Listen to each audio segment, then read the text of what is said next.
Sri Kinjarapu Ram Mohan Naidu to move for leave to introduce the Protection of Interest in Aircraft Objects Bill 2025. Honorable Chairman, sir, with your permission, I rise to move for leave to introduce the bill on the Protection of Interest in Aircraft Objects Bill 2025. There is one notice given by Sri Santosh Kumar P. opposing the introduction of the Protection of Interest in Aircraft Objects Bill 2025.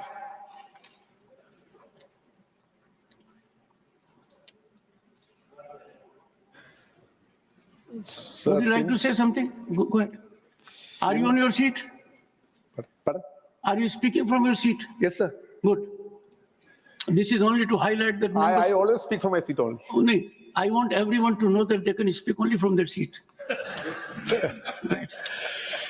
So since India is a signatory to the Cape Town Convention, I can understand the importance of the bill, the necessity of the bill. But the point is that this ministry is so enthusiastic in bringing up legislations to adapt to international situations. But what about the passengers? This bill is overwhelmingly focused on the interest of lessors and creditors. The aviation business airlines had a huge profit of more than 16,000 crores of rupees during 20 to 23 financial year. And again, they are going to help the creditors and lessors. So this point should be taken into account. And the ministry should come up with something which is beneficial to the passengers. That's it. Hardly a ground to oppose. It speaks of greater participation. I leave it to you. The question is that leave be granted to introduce the bill. Those in favor will please say aye. Those against will please say no. I think the ayes have it, the ayes have it, the ayes have it. Shri Kinjarapu Ram Mohan Naidu. Honorable Chairman, sir, I rise to move that the bill be introduced. The Union Budget 2025-26. I call upon Shri P. Chidambaram to raise the discussion. Shri P. Chidambaram.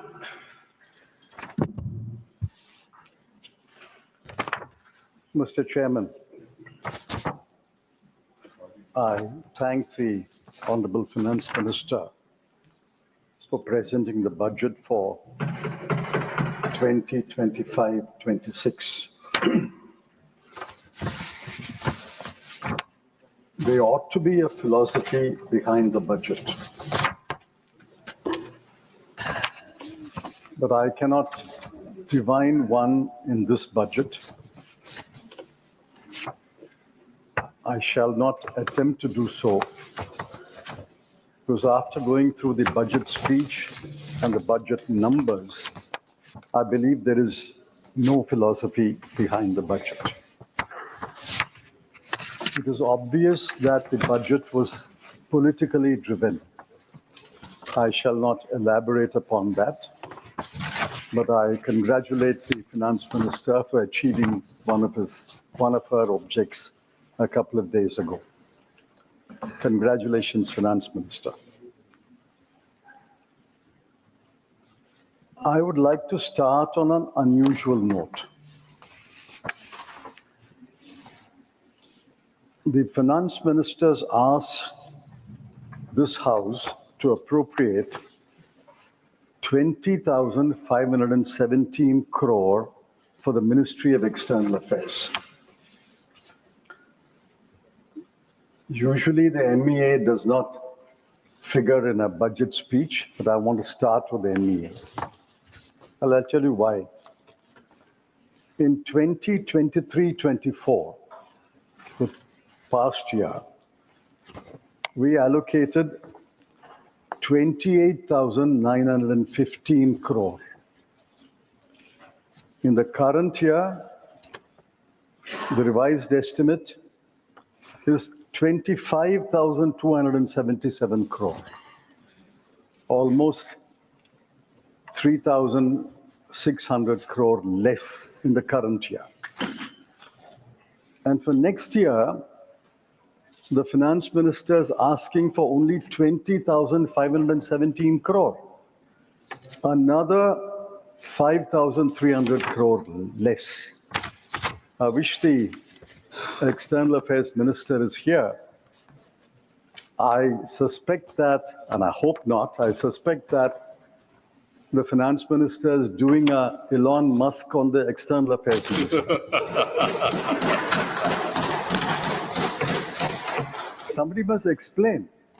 Are we shrinking our world presence? Are we closing down embassies? Are we closing down consulates? Be that as it may. A more serious aspect of the MEA. MEA stumbled badly in the last week, and I say that with responsibility. It's now clear that the United States informed India about the deportation.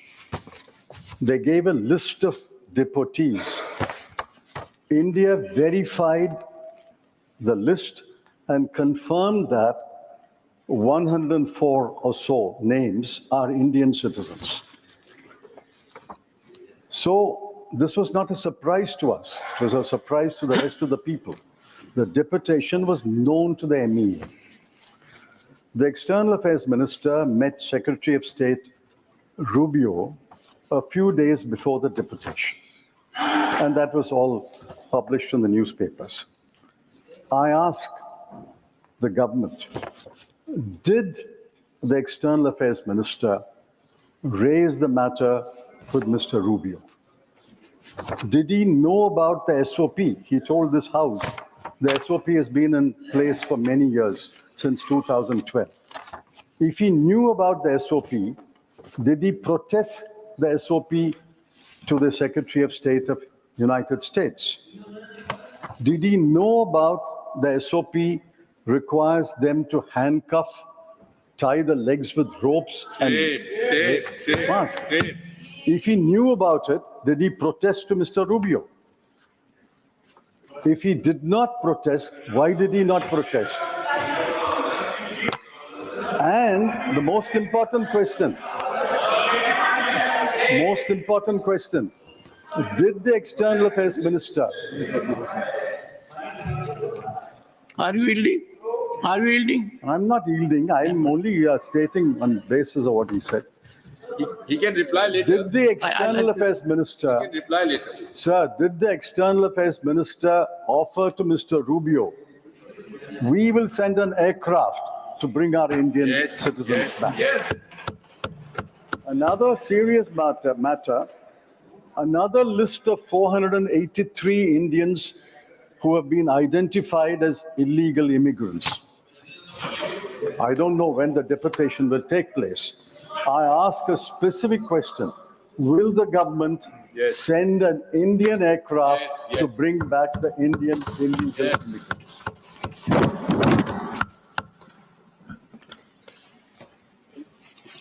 Now I go to the Finance Minister's trump card. No pun intended, sir. Trump card. No pun intended. Sir, when you said twice, I get worried. That no pun intended. You said twice, which means pun is intended. And I'm wondering whether your reference to Elon Musk is a compliment to the Honorable Finance Minister. Sir, I'm looking at my clock. I'm looking at my clock and my whip. I'll add up the time, sir. 1 minute I'll add. Please, please.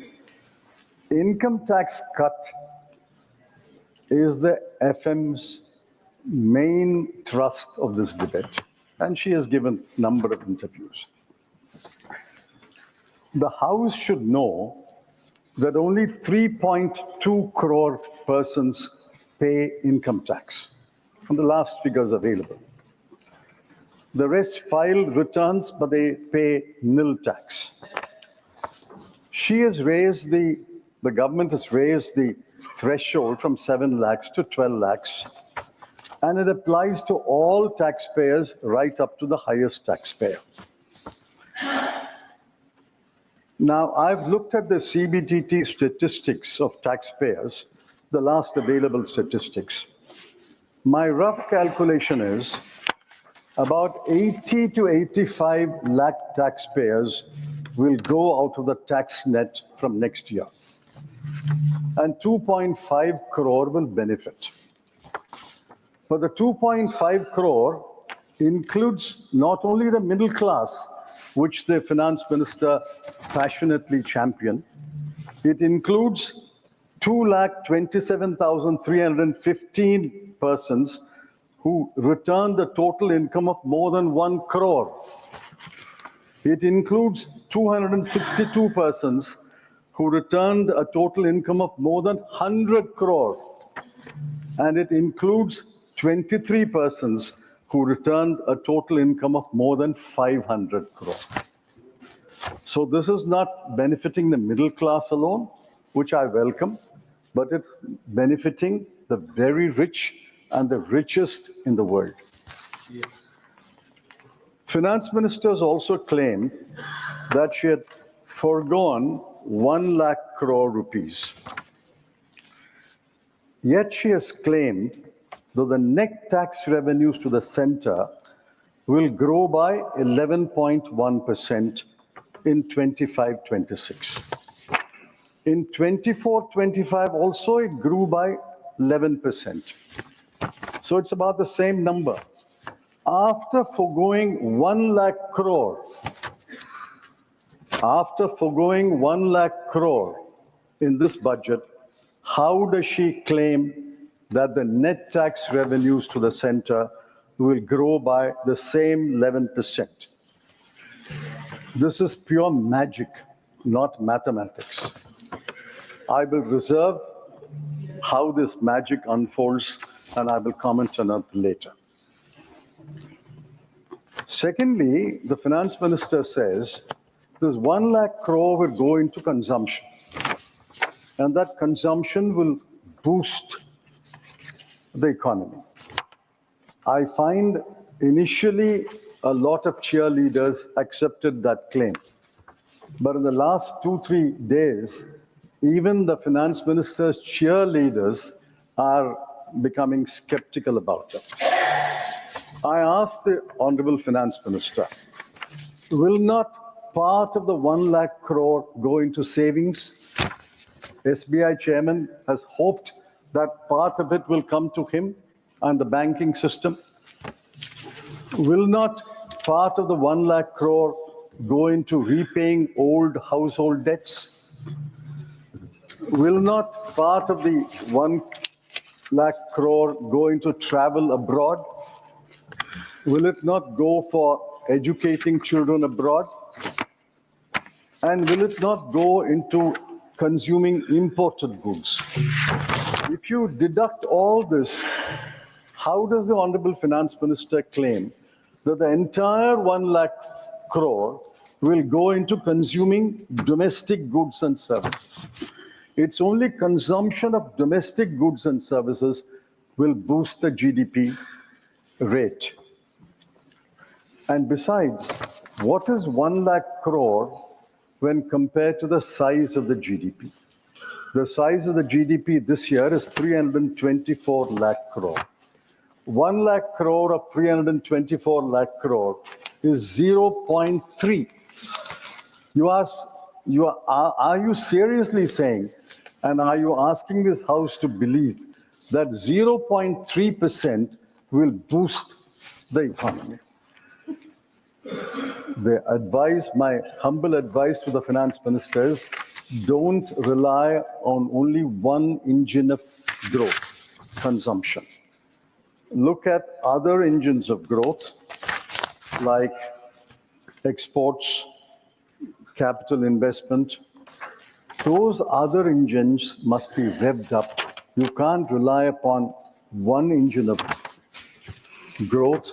Most of this consumption will not go into consuming domestic goods and services.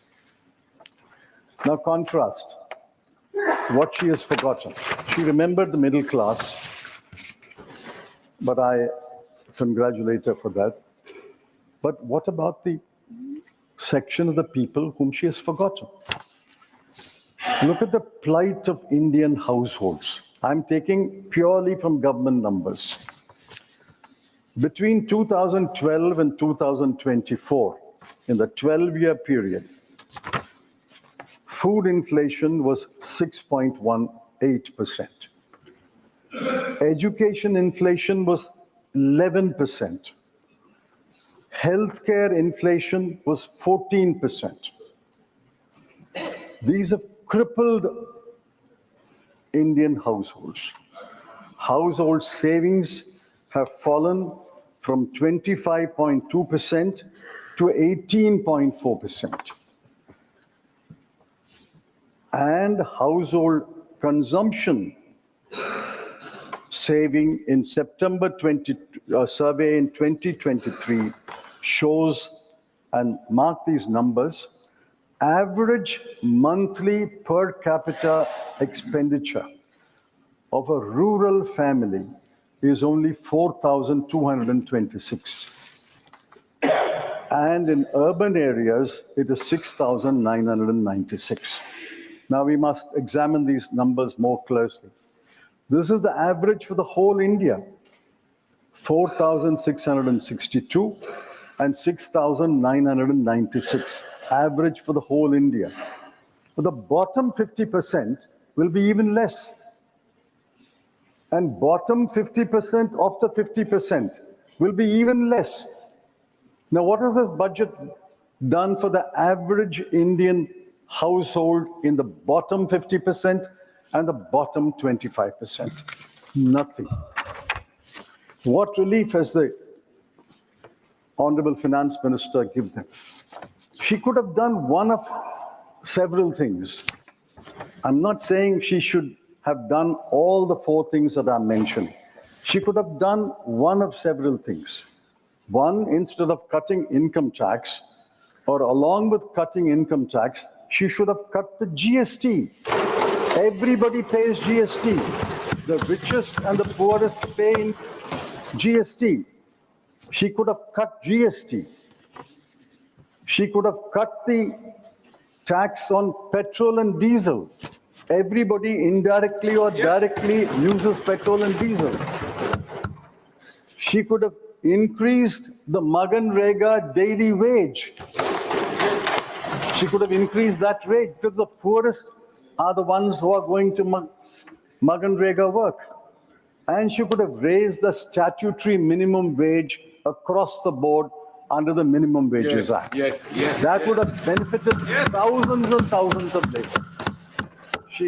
She did nothing, but she was focused on income tax and she was focused on the Delhi election. Let me turn to another subject. The most gravest challenge facing the country is unemployment. I think all of you will agree, unemployment is the gravest challenge. Even the treasury benches must agree. Now, the periodic labor force survey, popularly known as PLFS, concluded that unemployment rate is 3.2%. Now, if the unemployment rate is 3.2%, and that the economic survey also repeats that, if the unemployment rate is 3.2%, I'm sure the London School of Economics, as well as every other university, teaches us that any unemployment rate less than 5% is equal to full employment. I won't get into the intricacies. If unemployment rate has fallen to 3.2%, why should we worry? We should all be happy because it's full employment according to economic theory. The same PLF says youth unemployment is 10.2%. The same PLFS says graduates unemployment is 13%. If youth unemployment is 10.2 and graduates unemployment is 13, How does it conclude that the total unemployment rate in India is only 3.2?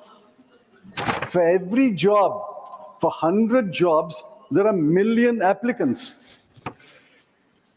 For 1,000 jobs, there are several million applicants. The economic survey, sir, I quote, we need to create 78.5 lakh non-farm jobs every year until 2030. I asked the Honorable Finance Minister, what is her plan? What is the way forward to create 78 lakh non-farm jobs between now and 2030? They will be in government until 2029. So the bulk of the period is their government. They should tell us clearly a path to create 78 lakh jobs every year until the end of the government. Sir, the next I come to the famous PLI. The budget has 8 lines of expenditure on employment generation. I've looked at it closely. If I'm wrong, the Honorable Finance Minister will correct me. There are 5 lines of expenditure under PLA. There's 1 line of expenditure called New Employment Generation Program. There is 1 line called Prime Minister's Employment Generation Program. There's 1 line called Skill India. I don't know the differences between these acronyms. What is the difference between Prime Minister's New Employment Generation Program and the New Employment Generation Program? We don't have a new PM, we have the same PM. On the 8 lines in the current year, mark these numbers, sir. On the 8 lines together, I've got the breakdown, but I'm taking all the 8 lines of expenditure. In the current year, the budget allocation when she presented the budget last year was 28,318 crore. This is the gravest challenge. You allocated 28,318 crore. But what will you spend? By March 31, you will spend only 20,035 crore. Why are you not spending 8,000 crore on the challenge, which is the gravest challenge facing the country? Yes. The PLI scheme is a spectacular failure. Yes. Otherwise, you would have spent this money. Employment generation is a spectacular failure. Now I look at another aspect. The wages of salaried male worker as well as female worker, but I'm giving the numbers of the male worker. The wages of salaried male worker has fallen in the last 7 years from 12,665 per month to 11,858 per month. This is own numbers. From 12,665 to 11,858. The wages of self-employed male worker has fallen from 9,454 per month to 8,591 per month. So what is the position, sir? The position is incomes are falling, wages are falling, government expenditure is not keeping pace with the promises, household net savings have fallen, household debt has arisen. Yes. This is the plight of the bottom 50% of India. Yes. There's nothing in this budget for the bottom 50%. I think we cannot divide this house into one half speaking for the top 50% and one half speaking for the bottom 50%. I'm quite happy to speak for the bottom 50%, but I want the treasury benches also to impress upon their ministers to speak for the bottom 50% Yes. of India. Yes. Yes. Man ki baat. Sir, let's take Make in India. They made such a hullabaloo about Make in India, Made in India. What was Make in India became Made in India. In global manufacturing trade, India's share is 2.8%. China's is 28.8%. So we are not a big player in manufacturing goods trade. The share of India's manufacturing in the GDP has fallen under this government. Yes. And I give the numbers from the economic survey. 2014, it was 15.07%. 2019, it has fallen to 13.46%. And 2023, it is 12.93%. These are the numbers of the World Bank. Economic survey has proportions in the GVA, but that has also fallen from 17% to 14%.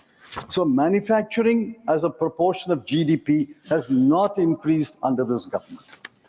So manufacturing is a spectacular failure. PLI is a spectacular failure. So what has this government got to boast about after the last 11 years? I come to my penultimate point. Now, budget is about numbers. I don't want to burden the House with numbers, but I have to mention some numbers. So the budget is about numbers. Now, the FM, Honorable FM, claimed in a number of interviews that she has not only met the fiscal deficit target, but has improved upon the fiscal deficit target. Absolutely true. If you look at the numbers, 4.9 achievement was 4.8. But how did she achieve this 4.8?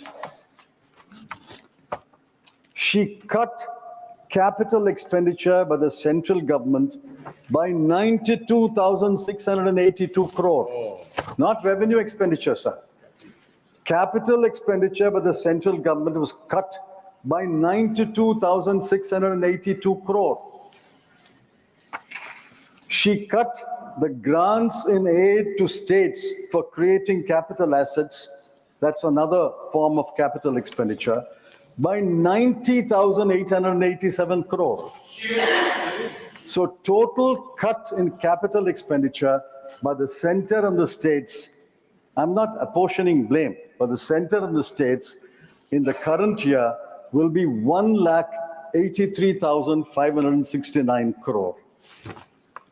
By cutting capital expenditure by such a humongous amount, she saved on the fiscal deficit 43,785 crore.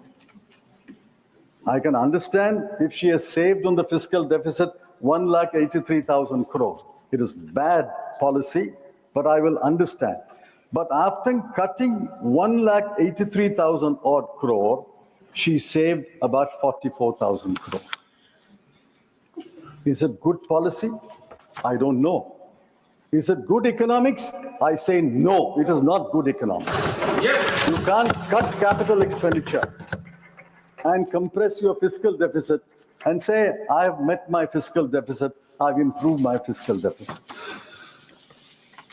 On the expenditure side, I want honorable members, all of us are concerned, to look at these numbers. Where are the cuts fallen? On health, 1,255 crore. On education, 11,584 crore. On social welfare, 10,019 crore. I wish the Agriculture and Rural Development Minister was here. On agriculture, the cut is 10,992 crore. On rural development, it is 75,133 crore. And on urban development, it's 18,907 crore.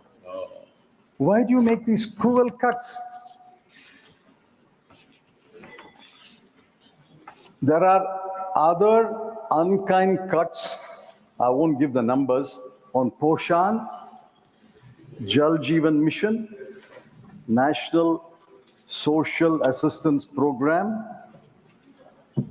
Pradhan Mantri Gram Sadak Yojana, crop insurance scheme, urea subsidy, PM Garib Kalyan Yojana.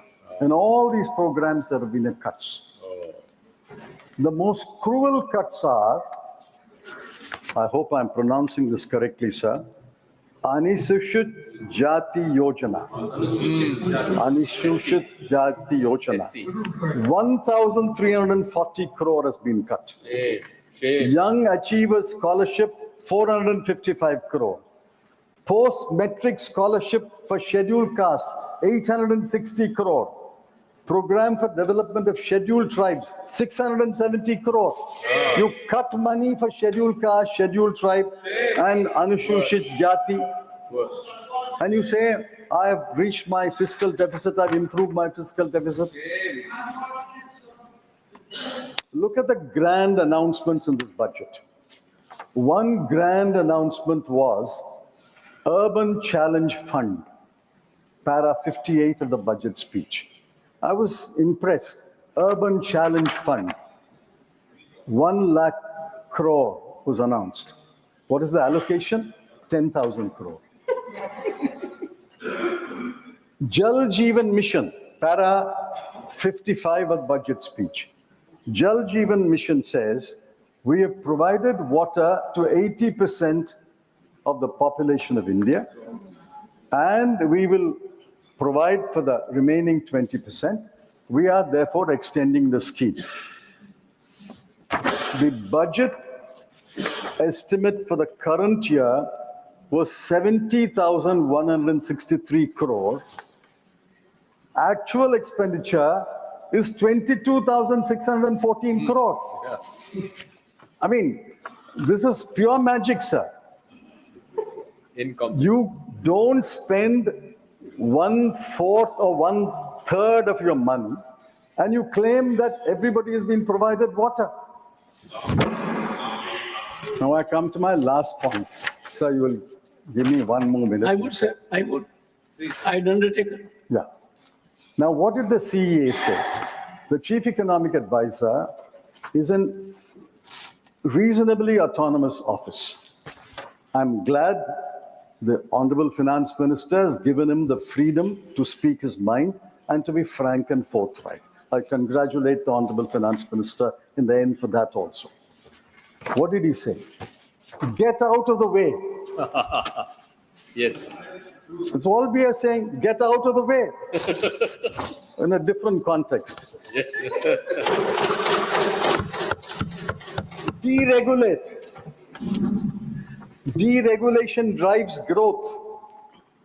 Work towards giving to people back their agency and enhancing the economic freedoms of individuals and organizations. What is the response of the Honorable Finance Minister? To get out of the way and to deregulate.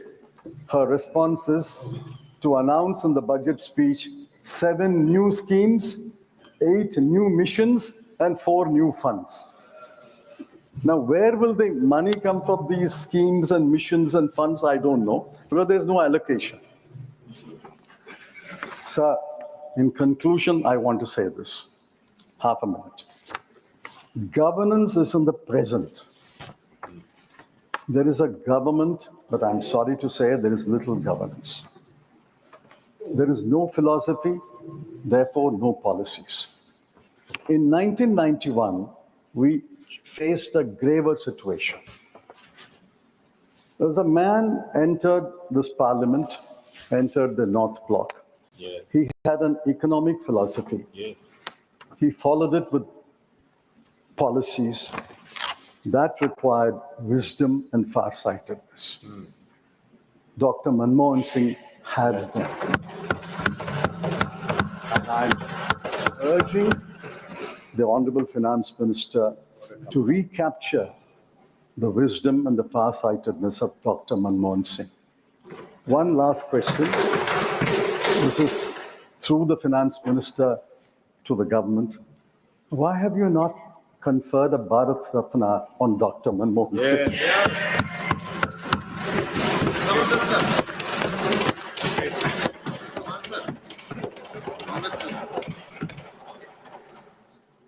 I thought the former finance minister would cheer and congratulate the present finance minister for having created a record of presenting 8 consecutive budgets, surpassing that of C.D. Deshmukh. The House takes note of it. It's a history information. Rest of the issues for the two sides to deal. I call upon Dr. Dinesh Sharma. Sir, your time is 25 minutes. श्रीमान माननीय हमारे नेता के द्वारा मुझे 35 का अनुमति मिली थी। How much time? 35। It stands revised. Dr. Dinesh Sharma, 35 minutes. हमारी सभापति महोदय, ये मेरा सौभाग्य है कि मुझे केंद्रीय बजट पर 2025-26 पर बोलने का अवसर आपने मुझे दिया। आपका धन्यवाद। और वास्तव में ये ऐतिहासिक अवसर है जब हमारी सम्मानित वित्त मंत्री के द्वारा लगातार ये मोदी 3 जो तीसरी बार इंडिया की सरकार है, उसमें 8वीं बार उन्होंने बजट को प्रस्तुतिकरण किया है। इस पूर्णकालिक केंद्रीय बजट की प्रमुख विशेषताओं को मैं सदन के सम्मुख रखना चाहता हूं। मानवर ये एक राजनीतिक अर्थव्यवस्था की आवश्यकताओं की संपूर्ति करने वाला ये एक असाधारण रूप से सफल बजट है। और मैं इसलिए नहीं कह रहा हूं, इसने विभिन्न वर्गों को जहां छुआ है, वहां निम्न स्तर पर जो कम आय वाले लोग थे उनकी आय का सृजन करना, उनकी आय में समृद्धि करना, ये भी इस बजट का उद्देश्य रहा है। माननीय अध्यक्ष महोदय, इसमें आवास, शहरी मामले, नवाचार, अनुसंधान एवं विकास, महिला सशक्तिकरण, जनजातीय सशक्तिकरण के क्षेत्र में बहुत सारे क्रांतिकारी परिवर्तन किए गए हैं। और मैं जानता हूं कि बजट के प्रस्तुतिकरण, हालांकि ये बजट की व्यवस्था तो पहले तो 1997 तक शाम को 5 बजे होती थी, क्योंकि अंग्रेजों का जो उस समय होता था वो 11 बजे होता था। अब इसकी प्रस्तुति दिन में होती है, यानी भारतीय व्यवस्था के अनुसार जो इसका प्रतिपादन होता है। मैं माननीय जो वित्त मंत्री जी हैं उनको वित्तीय अनुशासन को बनाए रखने के लिए बधाई देता हूं। और बधाई इसलिए भी देता हूं कि जो हमारी लक्ष्य है 5वीं अर्थव्यवस्था की तरफ बढ़ना, निश्चित रूप में जिस प्रकार से राजकोषीय घाटे को कम किया गया है, जिस प्रकार से हमारी जो विकास की दर है वो स्थिर रूप में लगातार बढ़ रही है, हम 2026 तक चौथी अर्थव्यवस्था के रूप में पूरे विश्व के पटल पर आएंगे। और हमारा ये कहना है कि जो $5 ट्रिलियन की इकोनॉमी की तरफ जो हमारे इस बजट में तमाम प्रावधान किए गए हैं, निश्चित रूप में ये 2047 में विकसित भारत की परिकल्पना का एक रोड मैप के रूप में ये प्रस्तुत हुआ है। और ये सही है कि ये अंतर्राष्ट्रीय मुद्रा कोष के द्वारा भी इसकी प्रशंसा की गई है और उन्होंने भारतीय अर्थव्यवस्था को वैश्विक मंदी के बीच एक उज्जवल स्थान दिया है और इसे विकास का केंद्र बनाया है। और जो हमारी मजबूत नीतियों और दूरदर्शी सोच के कारण ही संभव हो पाया है। मानवर मैं जानता हूं, अभी हालांकि हमारे पूर्व वित्त मंत्री महोदय समोता चले गए हैं, उन्होंने बड़ी अच्छी तरीके से विश्लेषण किया है। आज एक विडंबना है मानवर कि भारत में और खासतौर से राजनीति में दो चीजें बहुत तेजी के साथ समाप्त हो रही है। एक है व्यक्ति का भरोसा और दूसरा है कांग्रेस पार्टी। ये दोनों बहुत तेजी से समाप्ति की तरफ बढ़ रहे हैं। मैंने इसको ऐसे नहीं कहा, जिन नीतियों के कारण उन्होंने अभी तक जिन बजट का वो विश्लेषण कर रहे थे, कभी गरीब को नहीं छुआ, कभी मध्यम वर्ग को नहीं छुआ। मैंने तो तमाम विपक्षी नेताओं के बयान उस समय पढ़े थे जब वो कह रहे थे कि जो मध्यम वर्ग के लिए आप जो 7 लाख की जो सीमा है उसको 10 लाख तक करिए। प्रधानमंत्री जी ने के मार्गदर्शन पे हमारी वित्त मंत्री जी ने उसको 12% तक का कर दिया, 12 लाख तक का कर दिया। जो 7 लाख करना था उसको 12 लाख तक की छूट दे दिया। यही अद्भुत समायोजन है और नेक नियति के कारण जिस प्रकार से अर्थ संतुलन बना है आज के भारत के हमारे इस आर्थिक व्यवस्था में, मैं यही कहूंगा कि आज मैं कांग्रेस के लिए कभी कभी हंसी में कहता हूं कि खुद चिराग बन के जो वक्त के अंधेरे में, खुद चिराग बन के जलो वक्त के अंधेरे में, मांगी हुई रोशनी से कभी उजाले नहीं होते। आज वो राष्ट्रीय पार्टी आज छोटे छोटे दलों पर, छोटी छोटी नीतियों पर, आज तमाम विघटनकारी मंतव्यों पर अपनी नीतियों को उद्घाटित करती है। मैं तो आदरणीय खड़गे जी चले गए, हमारे वरिष्ठ नेता हैं, और आदरणीय सोनिया जी का उद्बोधन आज हम लोगों ने सुना है। मैं तो नहीं कहूंगा कि मैं आपको बधाई देना चाहता हूं और कोटिसा बधाई देना चाहता हूं। आपका जो प्रदर्शन लगातार है, आपने कम से कम दिल्ली की विधानसभा चुनाव में 3 सीटों पर अपनी जमानत बचाई है, इसके लिए मैं आपको बधाई देना चाहता हूं। आप जो है आप कहते रह गए, आप बदनाम करते रह गए, संविधान खतरे में है, आप बदनाम करते रह गए कि आरक्षण समाप्त हो रहा है, और जनता ने आपकी जो बदनीयति थी उसको पहचाना। हरियाणा आया, महाराष्ट्र आया, दिल्ली आया, और आगे की तैयारी प्रारंभ है। और इसलिए मैं आप सबसे कहना चाहता हूं कि आज जो हमारे मित्र हैं उनसे मैं कहूंगा कि आपकी समस्या के 2 कारण हैं। एक कारण तो यह है कि बिना सोचे कार्य करना, जो मन में आया कर डाला, और दूसरा है बिना कार्य किए सोचते रहना। आपने जो किया नहीं उसके लिए भी आप सोचते रहते हो। आदरणीय चिदम्बरम साहब ने भी अपने उद्बोधन में कहा कि मनमोहन सिंह जी को भारत रत्न देना चाहिए। आपने क्या दिया उनको? अगर 80 के दशक की बात की जाए, जब वो एक पद पर थे, संवैधानिक पद पे थे, वित्त मंत्री नहीं थे, योजना आयोग के संभवतः उपाध्यक्ष थे, उन्होंने यही जो बजट के बारे में वो कह रहे थे कि ग्रामीण में आपने क्या किया, ग्रामीण में ही तो ग्रामीण अर्थव्यवस्था के उन्नयन के लिए माननीय प्रधानमंत्री जी के मार्गदर्शन पे जो सीतारमण जी ने किया भूतपूर्व है। और मैं इसलिए कह रहा हूं कि उस समय यही बात मनमोहन सिंह जी ने कही थी। आदरणीय राजीव गांधी जी प्रधानमंत्री हुआ करते थे, और उन्होंने उस समय क्या कहा था, मनमोहन सिंह जी का अपमान करते हुए कि ये जोकरों का समूह है। उस समय मनमोहन सिंह जी जोकरों का समूह दिखाई पड़े थे, जब उनका विधेयक को एक बड़े नेता कांग्रेस के फाड़ रहे थे और वो यूजलेस दिख रहे थे। आदरणीय प्रधानमंत्री जी, कौन नेता तो आप जानते ही हैं, जो जाड़े में भी गर्मी का एहसास करते हैं। मैं यही कह सकता हूं कि आज बदले हुए समय में जब सरकार काम कर रही है, तो सरकार के काम के समय आज उनको ये कहा जाता है कि आपने ये वादा पूरा नहीं किया, वो नहीं किया। अगर वादा नहीं पूरा किया तुम सत्ता में कैसे आए, कैसे हमने जीता? मैं तो कहूंगा कि हर वादा दिल से निभाते हैं हम, तभी तो जनता के मन में भाते हैं हम लगातार जीत रहे हैं, आप लगातार हार रहे हैं। और आज इसका अगर विश्लेषण किया जाए तो जहां हमने वित्तीय अनुशासन को बनाया है, वहीं जो FRBM है, जो बजट प्रबंधन अधिनियम है, उसके द्वारा जो निर्धारित लक्ष्यों के प्राप्ति के लिए जो राजकोषीय घाटे को लगातार कम करने का जो संकल्प हमने लिया था, वो आज हमारी सरकार ने बखूबी इसको प्रस्तुत किया है। अगर आप बजट का अवलोकन करें, उसका विश्लेषण करें, तो अद्भुत चीज दिखाई पड़ती है कि जो वर्ष 2023 का जो फाइनेंशियल ईयर था, उसमें हमारा राजकोषीय घाटा था 4%। जो वर्ष 2025 का था हमारा फाइनेंशियल ईयर, जो रिवाइज एस्टिमेट हुआ, वो था 1.9%। और जो फाइनेंशियल ईयर 2026 है, बजट का जो एस्टिमेट है, वो आएगा 1.5%। यही एक अर्थ प्रबंधन की कुशलता का मापन यंत्र है। और मैं उनसे कहना चाहता हूं कि आज जिस प्रकार से जो हमारी ये व्यवस्थाएं, अगर यही रुझान जारी रहा तो 2030 में आज आपसे कहना चाहता हूं कि 2030 तक हमें राजस्व अधिशेष, जिसको आप बोलते हो रेवेन्यू सरप्लस की तरफ हम लोग तेजी के साथ बढ़ जाएंगे, बल्कि हम उसको प्राप्त करेंगे। आप कह सकते हो कि एक बार और प्राप्त किया गया 1981 में, लेकिन उसके बाद आपने क्यों नहीं प्राप्त किया? क्यों भारत को सोना बेचना पड़ा? क्यों भारत एक डेफिसिट फाइनेंसिंग की तरफ बढ़ता गया?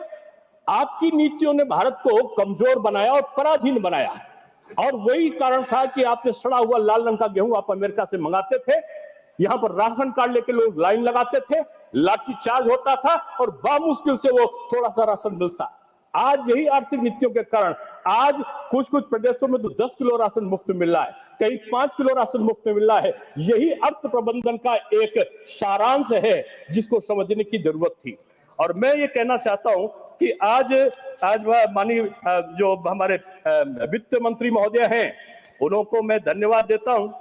हालांकि आदरणीय खड़गे साहब बड़े सम्मान से उनको कई बार, मैं तो ये नहीं मानता कि भूल से कहा उन्होंने माता जी कह के शब्दों का प्रयोग करते हैं। हो सकता है आदर मन में भाव रहा हो, लेकिन माँ क्या है? माँ तो वो है जो घर में सभी बच्चों का ख्याल रखती है, जो कमजोर है उसकी भी संपूर्ति करती है इच्छाओं की, जो सबल है उसको भी प्यार करती है, और पूरे परिवार का संचालन माँ करती है। और आज अगर इस बजट को देखें तो आदरणीय वित्त मंत्री महोदया ने जहां ग्रामीण अर्थव्यवस्था के उन्नयन के लिए काम किया है, वहीं शहरी इंफ्रास्ट्रक्चर को भी किया है। तो वहीं पर बच्चों की शिक्षा के लिए और शिक्षा के क्षेत्र में क्रांतिकारी परिवर्तन के लिए बजट का अवलोकन है। तो आईआईटी और आईआईएम के लिए भी यहाँ कुछ न कुछ प्रावधान इसमें दिए गए हैं। मैं आपसे कहना चाहता हूं कि भारत का, जो लोग कहते हैं कि भारत में कि जो मूल अवस्था है, एक है उसकी प्रगति का जो जड़ है, वो प्रगति का जड़ निश्चित रूप में वहां का जो मध्यम वर्ग है वो है। और पिछली सरकारों ने क्यों नहीं मध्यम वर्ग के उस पर ध्यान दिया? आज इस बजट का जो मूल तत्व समाहित है, मैं समझता हूं उसने आज तक के इसके पहले कभी भी किसी ने इसके बारे में नहीं सोचा कि हम मध्यम श्रेणी को जितनी इनकम नहीं होती उससे ज्यादा, कभी कभी तो 30% तक का उनको अपनी आय में देना पड़ता था, उसके बारे में नहीं सोचा था। आज का जो बजट है उसने निश्चित रूप से 12,75,000 तक के वार्षिक आय वालों का शून्य ये आयकर कर दिया है। अभी तो आयकर का विधेयक आने वाला है, सरलीकरण भी होगा, तमाम चीजें भी होगी। और मैं कह सकता हूं कि ये जो कदम है सरकार के, ये ईज ऑफ डूइंग बिजनेस को बढ़ावा देने वाले हैं। आज निवेश बढ़ रहा है, मानवर आज आर्थिक विकास तेजी से बढ़ रहा है, और यही शायद अमृतकाल की और मजबूती के साथ हमको ले जाने वाला है। अभी कुछ दिन पहले अभी आरबीआई ने रेपो रेट कम किया है, और कुछ लोग इस पे भी व्यंग कर सकते हैं, लेकिन रेपो रेट कम होने का मतलब क्या है? लोन सस्ते हो जाएंगे, लोगों के हाथ में धन आएगा जिससे वह या तो खर्च करेंगे या उससे बचाएंगे तो निवेश बढ़ेगा, खर्च करेंगे तो उपभोक्ता की मांग बढ़ेगी, और मांग बढ़ेगी तो प्रोडक्शन बढ़ेगा। सारा चेन एक साथ जो चल रहा है, मैं समझता हूं कि यही भारत का असली अर्थशास्त्र है जिसका प्रस्तुतिकरण होना चाहिए था। आजादी के बाद में वो करने में कांग्रेस की सरकार असफल रही। मैं इस बारे में भी कहना चाहता हूं कि भारत में तमाम चीजें हमारे सामने आई। हमारा जो विकास दर है, अगर हम देखें तो 25-26 में 6.4 तक इसका वास्तविक विकास दर का अनुमान है। पूंजीगत व्यय को 8.2% तक की बढ़ाने का जो अनुमान है, वो भी मैं समझता हूं कि हमारे अर्थव्यवस्था का एक दो पहलू बनकर सामने आता है कि जो हमारे देश को उन्नति की ओर ले जाएगा। मानवर हर क्षेत्र में काम हुआ है। अभी आवास के बारे में टिप्पणी हो रही थी। आवास, प्रधानमंत्री जी ने तो महिलाओं के नाम पर आवास का आवंटन किया है। यहां पर अगर देखें तो जो हमारी आयुष्मान भारत की जो स्कीम है, उसमें तमाम लोगों का घर परिवार सुखी हुआ है। अगर अपना मकान होगा तो एक महिला स्वस्थ वातावरण में रहेगी, स्वस्थ वातावरण में बच्चे का पालन होगा, और वो स्वस्थ मानसिकता अपने अन्य कार्यों के उन्नयन के लिए अपना योगदान दे सकती है। इसलिए मैं कहूंगा कि हमारे जो माननीय मंत्री हैं आवास और शहरी मामलों पे, उन्होंने एक अच्छी पहल की है। और जो मोदी सरकार, जो तीसरी एनडीए की तीसरी बार बनी सरकार है, उसने सबके लिए घर का जो लक्ष्य रखा है, पूरे देश भर में 3 करोड़ और परिवारों को पक्का घर मिलने वाला है। और यही नहीं मानने पर, इसके लिए योजना के लिए 5,36,000 करोड़ का बजट का प्रावधान रखा गया है। मोदी जी जो कहते हैं वही गारंटी है, मोदी जी जो कहते हैं वही करते हैं। लोग तो कहते हैं कुछ काम के लिए मोदी जी आपको दिल्ली के लिए अगला जन्म लेना पड़ेगा। नहीं, मोदी जी इसी जन्म में जो बड़ा सा बड़ा काम है वो करने की कुवत रखते हैं। इसलिए ये जो मैं तो कभी कभी अभी वहां पर वो साथी मौजूद नहीं है, आपदा समाप्त हुई है, लेकिन आपदा से संलग्न मैं समझता हूं कि दिल्ली आज खुशहाली मना रहा है। कुछ लोग यहां पर हैं नहीं, उनसे मैं यही कहूंगा कि जाड़े में राजनीतिक व्यक्तियों को कहूंगा कि जाड़े में ठंड और व्यक्ति का घमंड, ये दोनों अकड़ पैदा करता है, और अकड़ को जनता राजनीति में बड़ी जल्दी ठीक करती है। और वही हुआ, अगले जन्म की जरूरत नहीं पड़ा, इसी जन्म में फैसला हो गया। इसलिए मैं कहना चाहता हूं कि मान्यवर, इस बजट से घबराहट पैदा हुई है कुछ लोगों के मन और मस्तिष्क में, और वही के एक राज्य के भूत मेरा मुझसे गलत निकल गया, भूतपूर्व मंत्री, हालांकि भूत भी गलत नहीं है मान्यवर, भूत का विशेषता है कि वो चक्कर काटता रहता है चारों तरफ। भूतपूर्व जो मुख्यमंत्री रहे, उन्होंने मान्यवर कहा था ये बात को कि जो बजट है वो गरीबों के लिए, मध्यम श्रेणी के लिए होना चाहिए, और प्रधानमंत्री जी के नेतृत्व में मध्यम श्रेणी के लिए जिसने सोचा नहीं था वो हो गया। उन्होंने 10 लाख की आय सीमा कही थी, यहां 12 लाख हो गया। यहां रेपो रेट कम हो रहा है। यहां पर अगर आप देखें तो 8वां वेतन आयोग का गठन हो गया। यहां पर अगर आप देखें तो गरीब और जो दलित महिलाएं थी उनके लिए किसी ने सोचा ही नहीं था। एसटी के लिए 2 करोड़ रुपए तक का टर्म लोन की व्यवस्था हुई है। इसमें कौन सा वर्ग ऐसा है जो अछूता रहा? नहीं रहा कोई। लेकिन मान्यवर, ये जो अमृत काल की तरफ हम मजबूती से आगे बढ़ रहे हैं, ये शायद इसलिए भी संभव हुआ कि हमने जो रोटी कपड़ा और मकान, दीनदयाल जी तो कहते थे कि भूल गए रास रंग भूल गए चकड़ी, 3 चीज याद रही नून तेल लकड़ी। अब नून तेल लकड़ी की जिम्मेदारी भी उनके अनुयायी, उनको मानने वाले, उनके जिसको कहना चाहिए एक शिष्यवत भाव रखने वाले प्रधानमंत्री जी सब कुछ पूरा कर रहे हैं।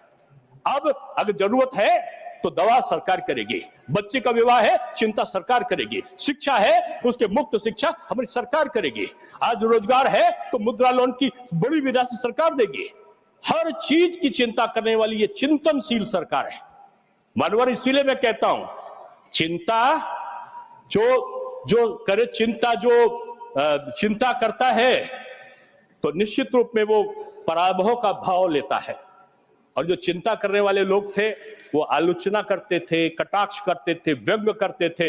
इन सब के बीच में एक दूरदर्शी न केवल बजट आया, बल्कि बजट ने तो जो 2025 तक 40,000 और घर पूरे करने का जो संकल्प लिया है, 50,000 घर तो अभी उन्होंने एक योजना के अंतर्गत, जिसको हम बोलते हैं special window for affordable and mid income housing scheme, उस योजना में 50,000 मकान दे दिए। 2025 तक हम 40,000 मकान और देने वाले हैं। क्या चाहिए आपको? मैं समझता हूं कि अगर मैं तो वैसे कोई कवि नहीं हूं, काव्य का रचनाकार नहीं, श्रोता हूं, श्रवण करता हूं, और श्रवण करता है मुझे कुछ बातें याद आती। एक छत तो हर सिर का अधिकार है, एक छत तो हर सिर का अधिकार है, भारत के घरों में पलता विकास का आधार है। दीवारें नहीं, ये हर बच्चे की मुस्कान है, हर घर में बसता भारत का सम्मान है। और ये जो भारत का सम्मान है, इस सम्मान के उन्नयन के लिए हमारी सरकार ने काम किया है। और मान्यवर, मैं यही कह सकता हूं कि आज चारों तरफ जो हमारे गरीबों के लिए कार्य किए जा रहे हैं, उसमें मैं यही कहूंगा कि जो अज्ञात को खोजने का साहस रखते हैं, वही विकास की नई दिशा भी गढ़ते हैं। आज तमाम जगह पर जो नहीं हो रहा था उसको भी खोज के सरकार ने पूरा किया है। अभी 3 दिन पहले तो मैं सुभाष चंद्र बोस जी के ड्राइवर कमरुद्दीन साहब का एक चित्र देख रहा था उस पे समाचार पत्रों में। कमरुद्दीन साहब सुभाष चंद्र बोस जी के ड्राइवर रहा करते थे, और वो एक बेदहाली के वातावरण में अपना जीवन यापन कर रहे थे। प्रधानमंत्री जी ने खोजा, और न केवल खोजा, उनकी सारी आवश्यकताओं को पूरा करने का वो किया, और प्रधानमंत्री चरण छूते हुए कमरुद्दीन जी के दिखाई पड़े। यही भारत है जो वाल्मीकियों के कुंभ मेले में सफाई कर्मियों का पैर धोता हुआ जहां देश का प्रधानमंत्री दिखाई पड़े, यही भारत का प्रतीक है। और माननीय यही जो विडंबना है विपक्ष के लिए, ये दर्दनाक बनती हुई जा रही है। और वो तरह तरह की बातें, जहां पर जो भारत की जो प्रतीक है, भारत की जो सभ्यता है, जो भारत का एक जो सनातन है, उस पर कभी कभी आघात भी करते हैं और बाद में कभी कभी डुबकी भी लगाते हैं। हमारे उत्तर प्रदेश में तो इतना निर्मल पानी था कुंभ में, यह अलग बात है। हमारे राष्ट्रपति जी ने भी दुख व्यक्त किया कि एक अप्रिय घटना घटी, नहीं घटनी चाहिए थी, सबको दुख हुआ। लेकिन जिस तरह व्यवस्था है आज कि एक जमाने में 4 करोड़ आ रहे थे, तो क्या कारण है कि 2025 में आज 40 करोड़ का आंकड़ा पार कर चुका है, लोग आ रहे हैं। क्यों? क्योंकि व्यवस्था भी अच्छी है और लोगों का जो जाति पात के अलग करो, काटो डांटो बांटो, अलग करो, राज करो का जो अभियान था, वो सनातनियों ने एक साथ स्नान होता है। केवट साहब अगर नाव का है तो पंडित जी भी साथ में हाथ मिलाते हुए दिखाई पड़ते हैं। तो दलित समुदाय जाति नहीं कोई पूछता, कोई धर्म नहीं पूछता और साथ में मिलकर ईश्वर की स्तुति में अपने को नतमस्तक करते हैं। यही महाकुंभ का जो जिस्ट है, उस जिस्ट को कोई मर्म को समझ नहीं पाया। लोग गए वहां पर, वीआईपी कल्चर में गए, 100 लोगों की सेना लेकर गए थे, 11 डुबकी लगाई। सम्मानित है, हमारे में सम्मान करता हूं। लेकिन जब दिल्ली में वैसे लोग कहते हैं कुंभ के मेले में बहुत सारे लोग खो जाते हैं, हालांकि कुंभ में खोया पाया का वहां पर वो लगा हुआ है कैंप। लेकिन दिल्ली के चुनाव में, जो दिल्ली का महाकुंभ था चुनाव का, उसमें 2 लड़के उत्तर प्रदेश के खो गए। एक लड़के कह रहे थे कि वो नेशनल हेराल्ड के घोटाले के आरोपी हैं, तो दूसरे उत्तर प्रदेश के लड़के कह रहे थे कि ये शराब घोटाले के ये आरोपी हैं। ये दोनों मिलेंगे, अलग होंगे, वो उनका अपना कार्य है। लेकिन मेरा प्रश्न क्या है? मेरा प्रश्न ये है कि जब आपने 11 डुबकियां लगाई थी, तो कम से कम यमुना मैया में आप साथ में हाथ पकड़ के एक डुबकी तो लगा लेते। आप नहीं लगाए क्योंकि आपने वादा नहीं पूरा किया, और वादा नहीं पूरा किया तो निश्चित रूप में जनता ने आपको नकार दिया। ये जो बजट है, ये वादों को पूरा करने वाला है। क्रमशः हर जगह पर एक एक छोटे छोटे वादों का, जनजातियों के संबंध में देखिए, धरती आबा जनजाति ग्राम उत्कर्ष अभियान का चलाया है। अगर आपने देखें तो 24,100 करोड़ रुपया का जो बजट रखा गया है, वो न्याय महाअभियान पीएम जनमन के लिए रखा गया है। अगर आप देखें कि अत्यंत जो पिछड़े जनजाति समूह हैं, उनको जो लंबे समय से उनको उपेक्षित रखा गया था, उनके लिए तमाम कल्याणकारी योजनाएं ये हमारी सरकार ने बनाया है। और शायद पहली बार ये जो जनजाति गौरव दिवस है, उसको मनाने का काम भी हमारी सरकार ने किया है। मैं कह सकता हूं कि ये ग्रामीणों के लिए, जनजाति के लिए, दलित महिलाओं के लिए, ये नौजवानों के लिए स्टार्टअप को भी दुगना बढ़ा दिया है। आज मुद्रा लोन को भी दुगना कर दिया है, रोजगार का सृजन करने वाला है। तो वहीं चमड़ा उद्योग में एक नई क्रांति लाने के लगभग 22 लाख नौकरियों का सृजन करने वाला है। तो अगर आप दूसरी तरफ देखेंगे तो तमाम प्रकार के एआई, उसके ऊपर भी तमाम पैसा का बजट का प्रावधान किया गया है। हर तरफ ये चौमुखी विकास का, अगर इसको मैं देखूं तो ये हमारे जो लक्ष्य हैं वो मिलेंगे, महत्वपूर्ण है।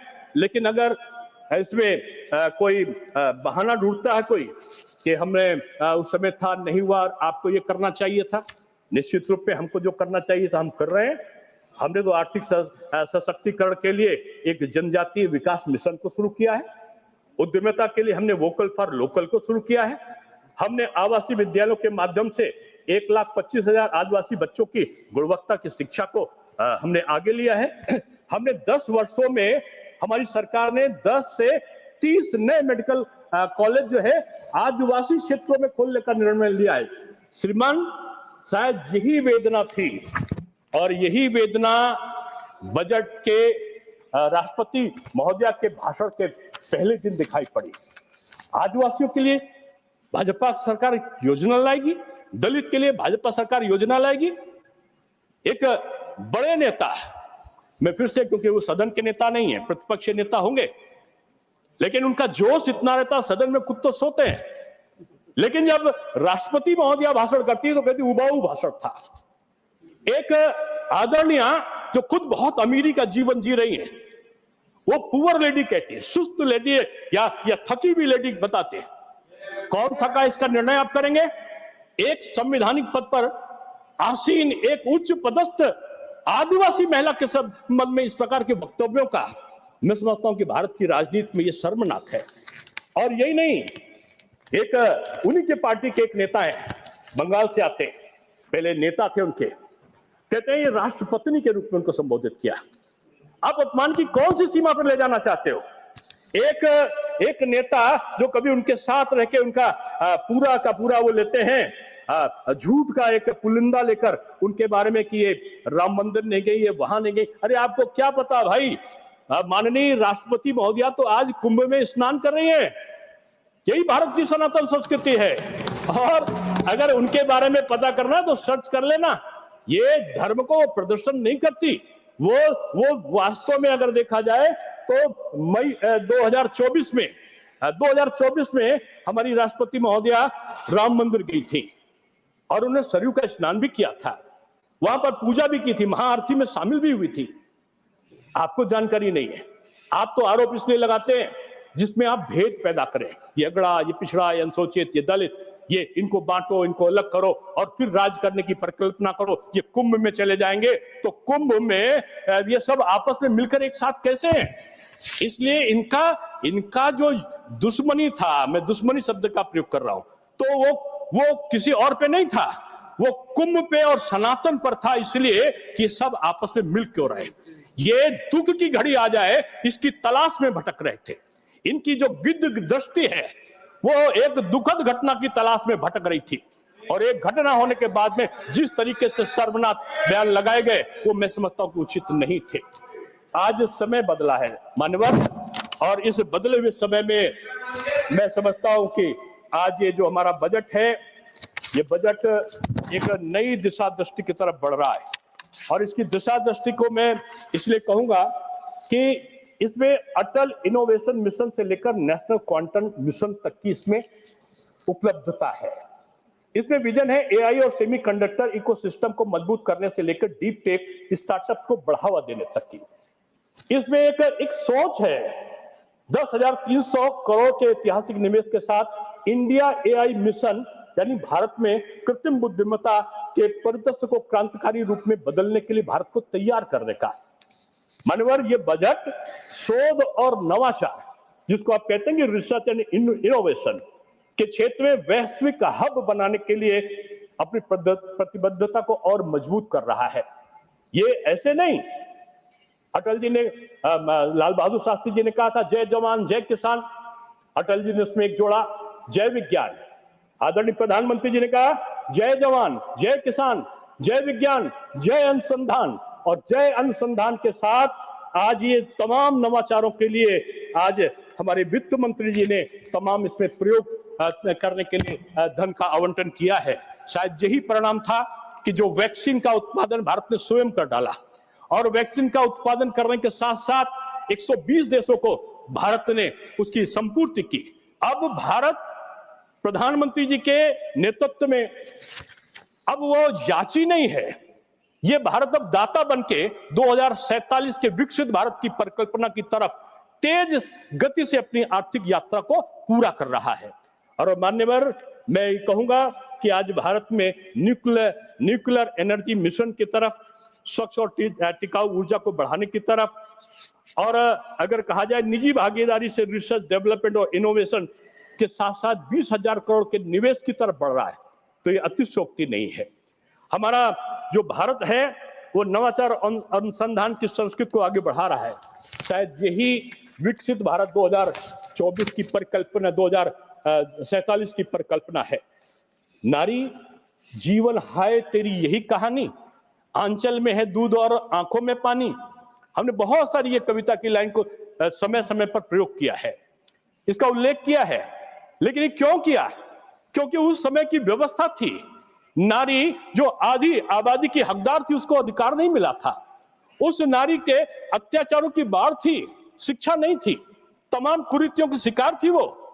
उसके पास में अपने अधिकारों के लिए आगे बढ़ने की कोई उपाय नहीं थे।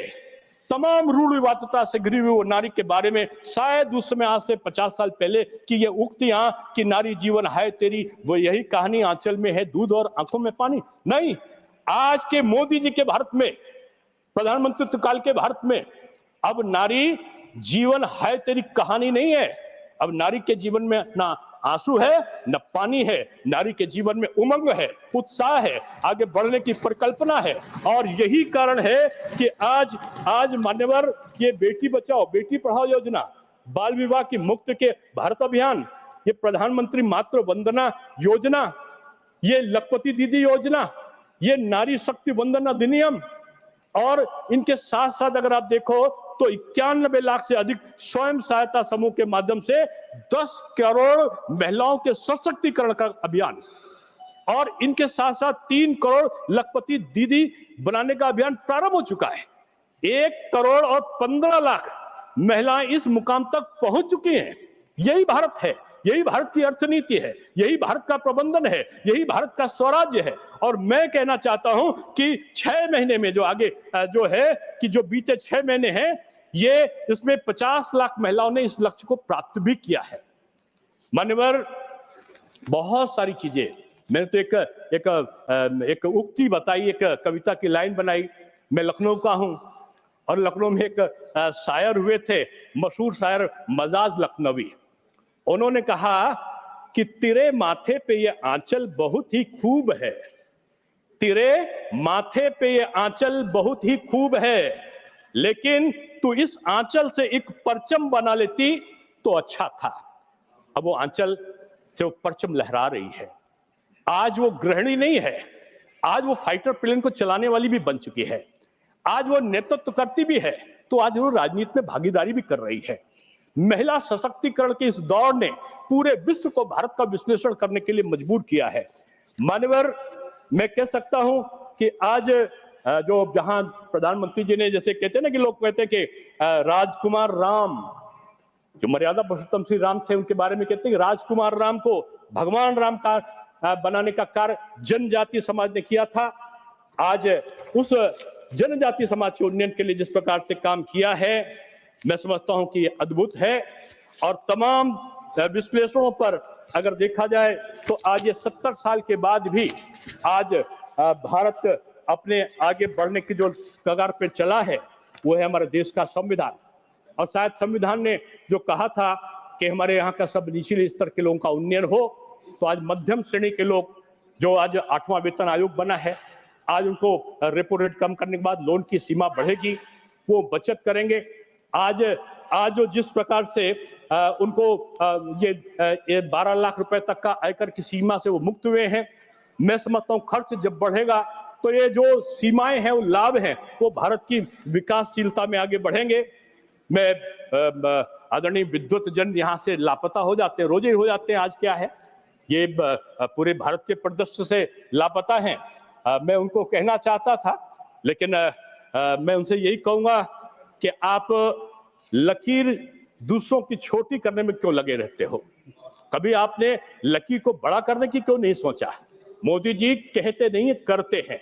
और शायद यही कारण है कि जो लक्ष्य का निर्धारण नहीं भी था, उस लक्ष्य के निर्धारण के साथ आज हमारा जो प्रकल्प है वो तेजी से बढ़ा है।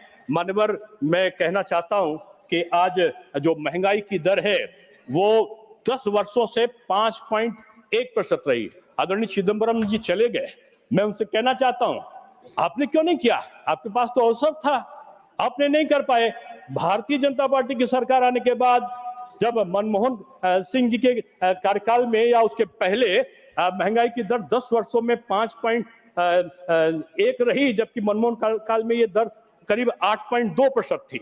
महंगाई की दर 10 वर्षों में इस समय भारतवर्ष की 5.1 है। ये अद्भुत है। और विदेशी मुद्रा का भंडार भी बढ़ चुका है। आपके समय तो 619 अरब डॉलर था। आज ये जो विदेशी मुद्रा भंडार जो है, आज हमारे समय 619 अरब डॉलर बन गया है, जबकि आपके समय 292 डॉलर था, जो कांग्रेस शासनकाल था। आज हम कह सकते हैं कि आज बेरोजगारी की दर जो घटी है, 2018-19 में ये 5.8% थी, आज ये 3.2% ये हो चुकी है 2022-23 में। और मान्यवर जो हमारा आज का जो क्रम है, मैं समझता हूं कि चाहे वो भारतीय रेलवे हो, भारतीय रेलवे ने तो अद्भुत काम किया है, हमारा जो अर्बन डेवलपमेंट का है अद्भुत काम किया है, शिक्षा के क्षेत्र में नई शिक्षा नीति ने क्रांति लाई है, सभी भाषाओं को सम्मान मिलेगा। आज आप शोध सभी भाषाओं में कर सकते हैं, 14 से अधिक भाषाओं में आप परीक्षाएं दे सकते हैं। शिक्षा ने अभूतपूर्व काम किया है।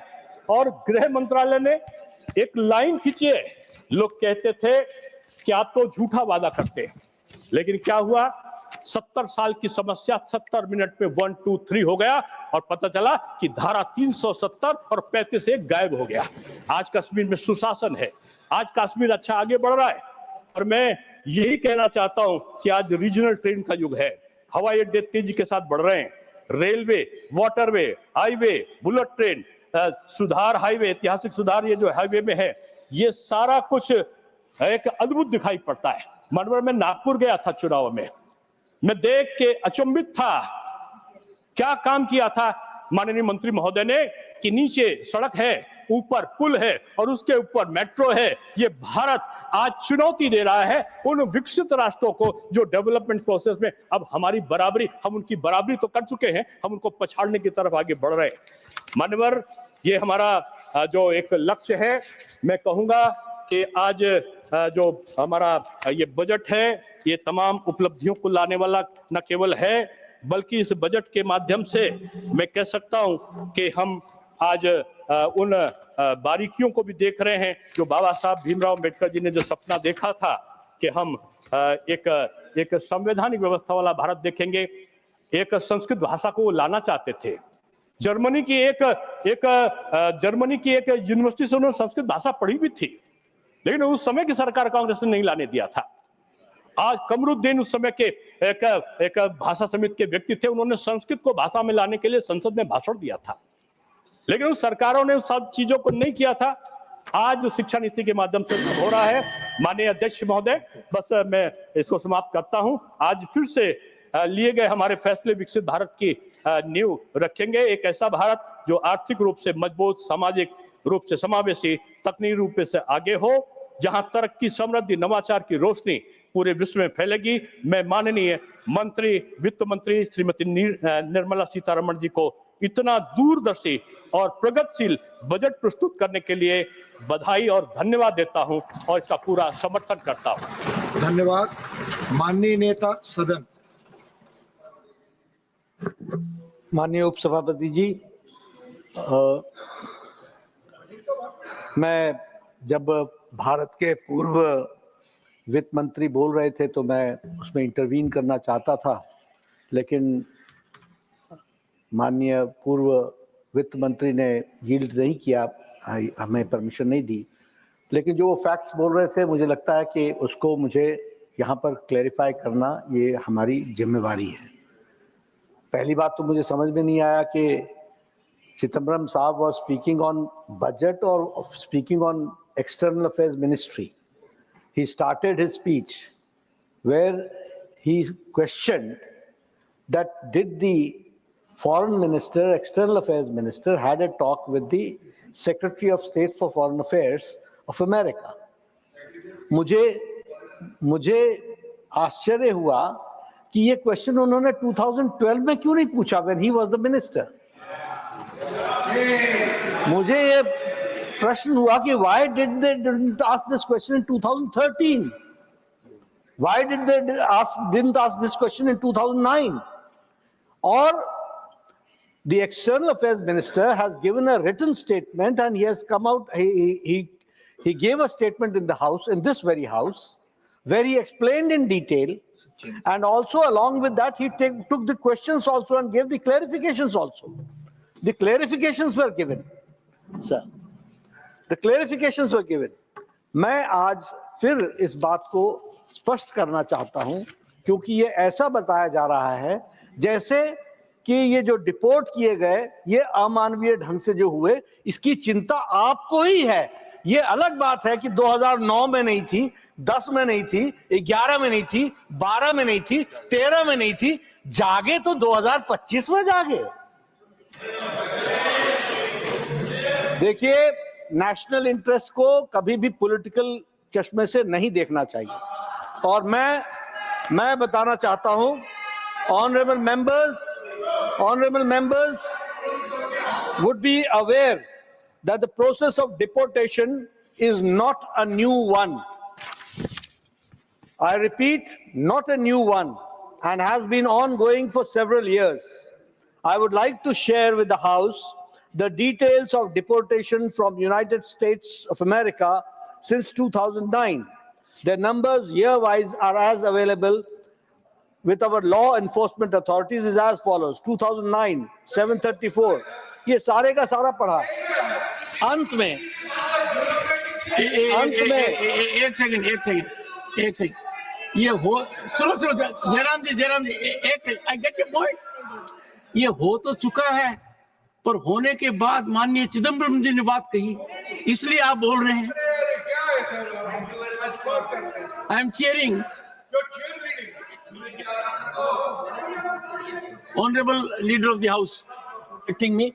I would just like to say, deportations by the US are organized and executed by the Immigration and Customs Enforcement authorities. The standard operating procedure, deportation by aircraft used by ICE, that is effective from 2012. I repeat, it is effective from 2012 and provides for the use of restraints.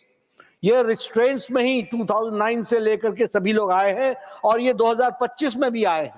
लेकिन जिस तरीके से मुझे समझ में नहीं आता है कि जिस प्रकार से वही चांद कभी अमावस्या में चला जाता है, कभी पूर्णमासी में आ जाता है, तो पता नहीं, जब अपनी बारी आती है तो अमावस्या में रहते हैं, और जब हमारी बारी आती है तो पूर्णमासी में अपने पूरी चांदनी दिखाने की कोशिश करते हैं।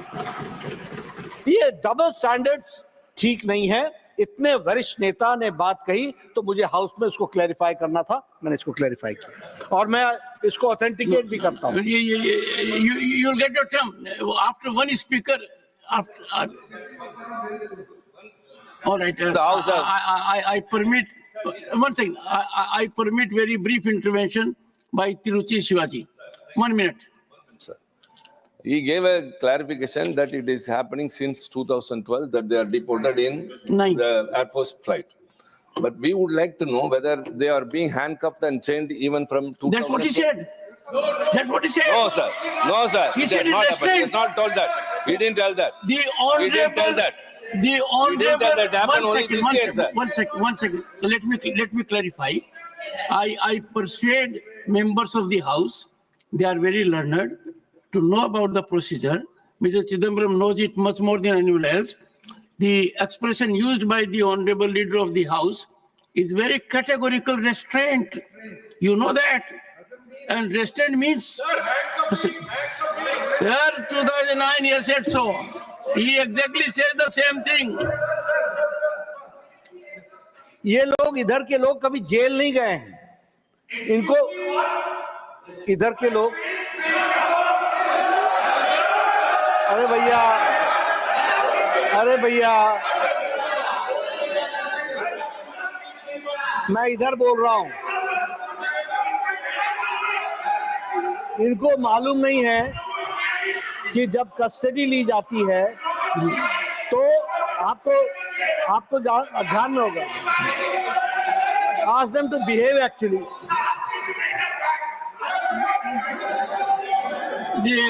मुझे मालूम नहीं है, शायद ये किसी जुर्म में गए होंगे, वो मुझे मालूम नहीं, लेकिन मैं यहाँ सार्थक बाबू मैं इधर की बात कर रहा हूँ, क्यों बीच में आ रहे हो? आप उधर की बात क्यों कर रहे हो?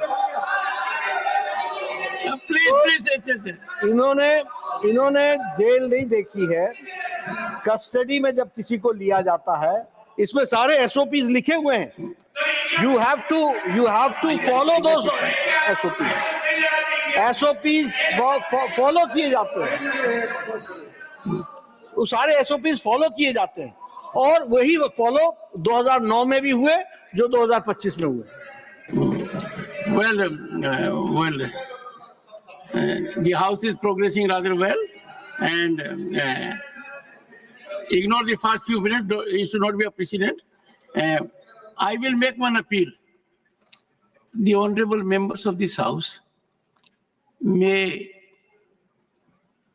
work to get more involved with the procedure, and the restraint used quote within quote by the leader of the House and its connotations are sometimes dictated for survival and safety of the person subjected to restraint. Once again, after the External Affairs Minister made this statement, I learnt myself in detail to all that the External Affairs Minister had indicated. And I will share it with Jairamji during course of the day in my chamber. And he will fully appreciate that restraint is sometimes generated for pure safety of the person concerned. I call Sri Chidambaram Banerjee.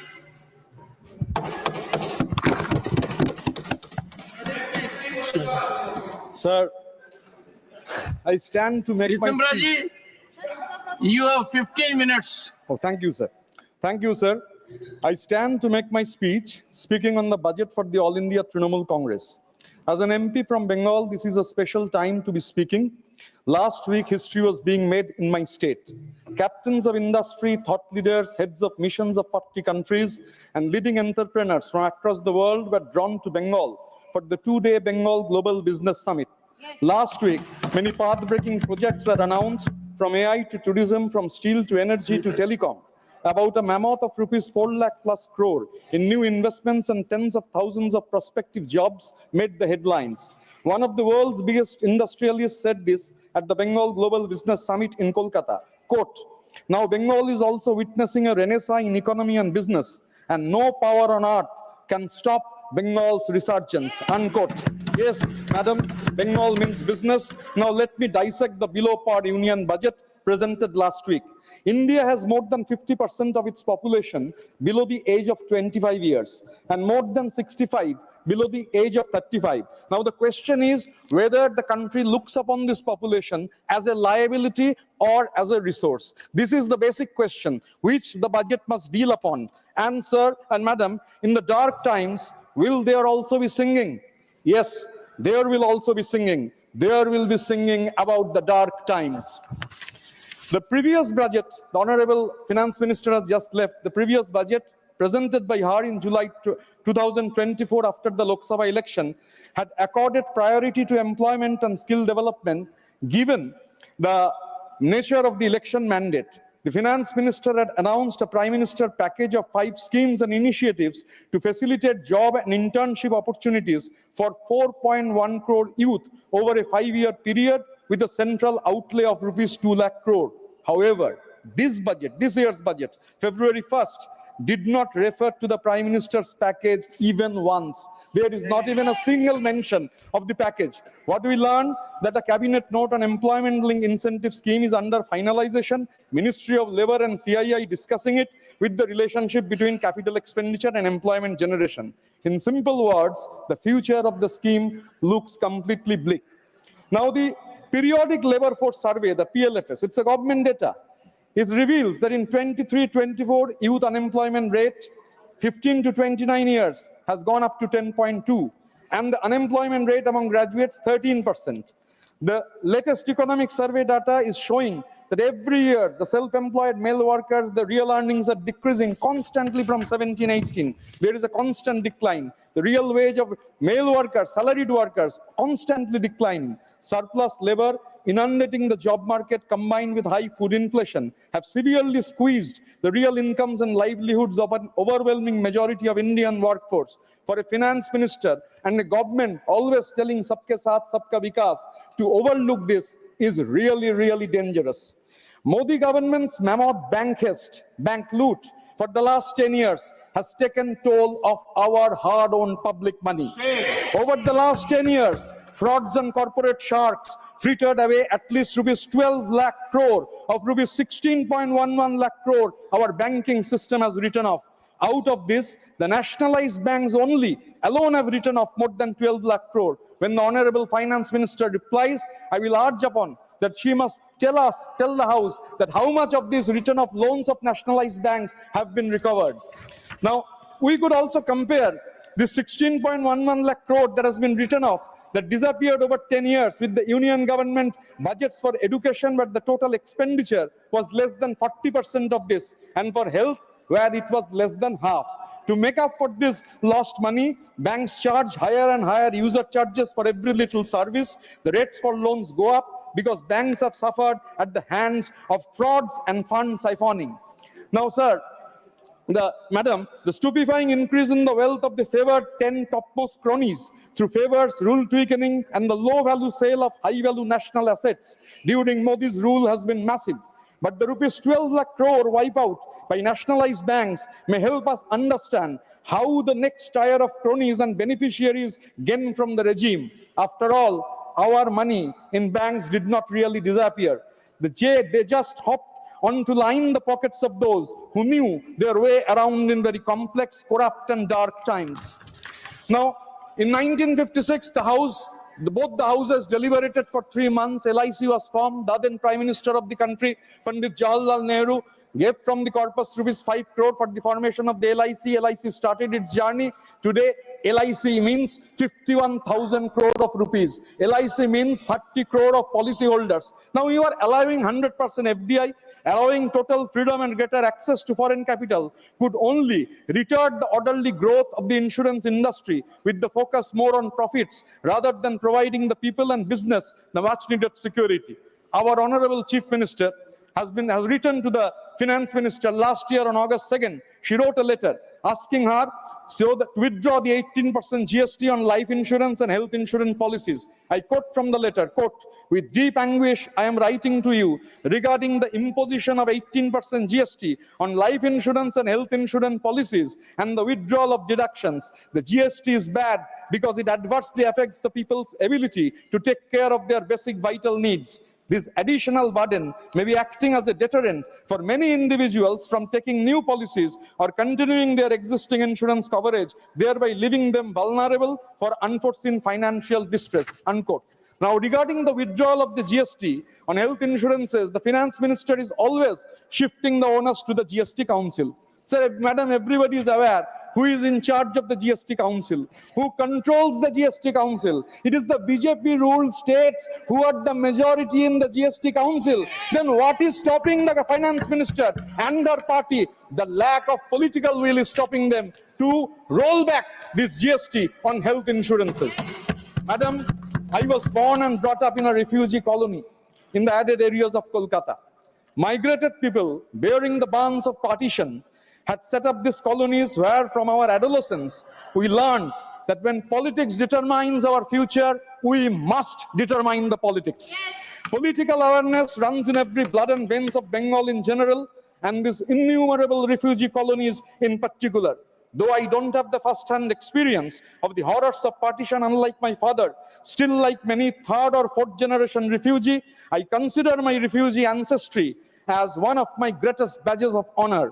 This refugee ancestry had passed on the political understanding of fighting for legitimate rights. As a trade union activist, fighting for the rightful dues of the working people becomes my duty. You are denying the people of their dues, denying the people of Bengal of their rightful dues.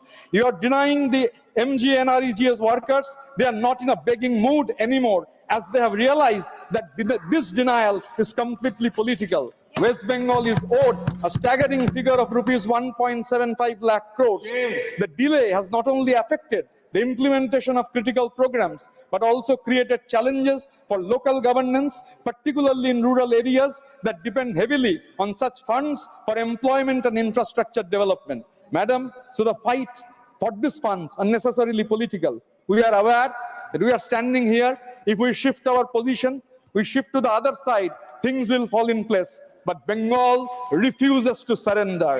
Bengal hates to surrender. Bengal will never surrender. Bengal will never bow down. I understand the problem of the treasury benches. You cannot fight Mamata Banerjee politically.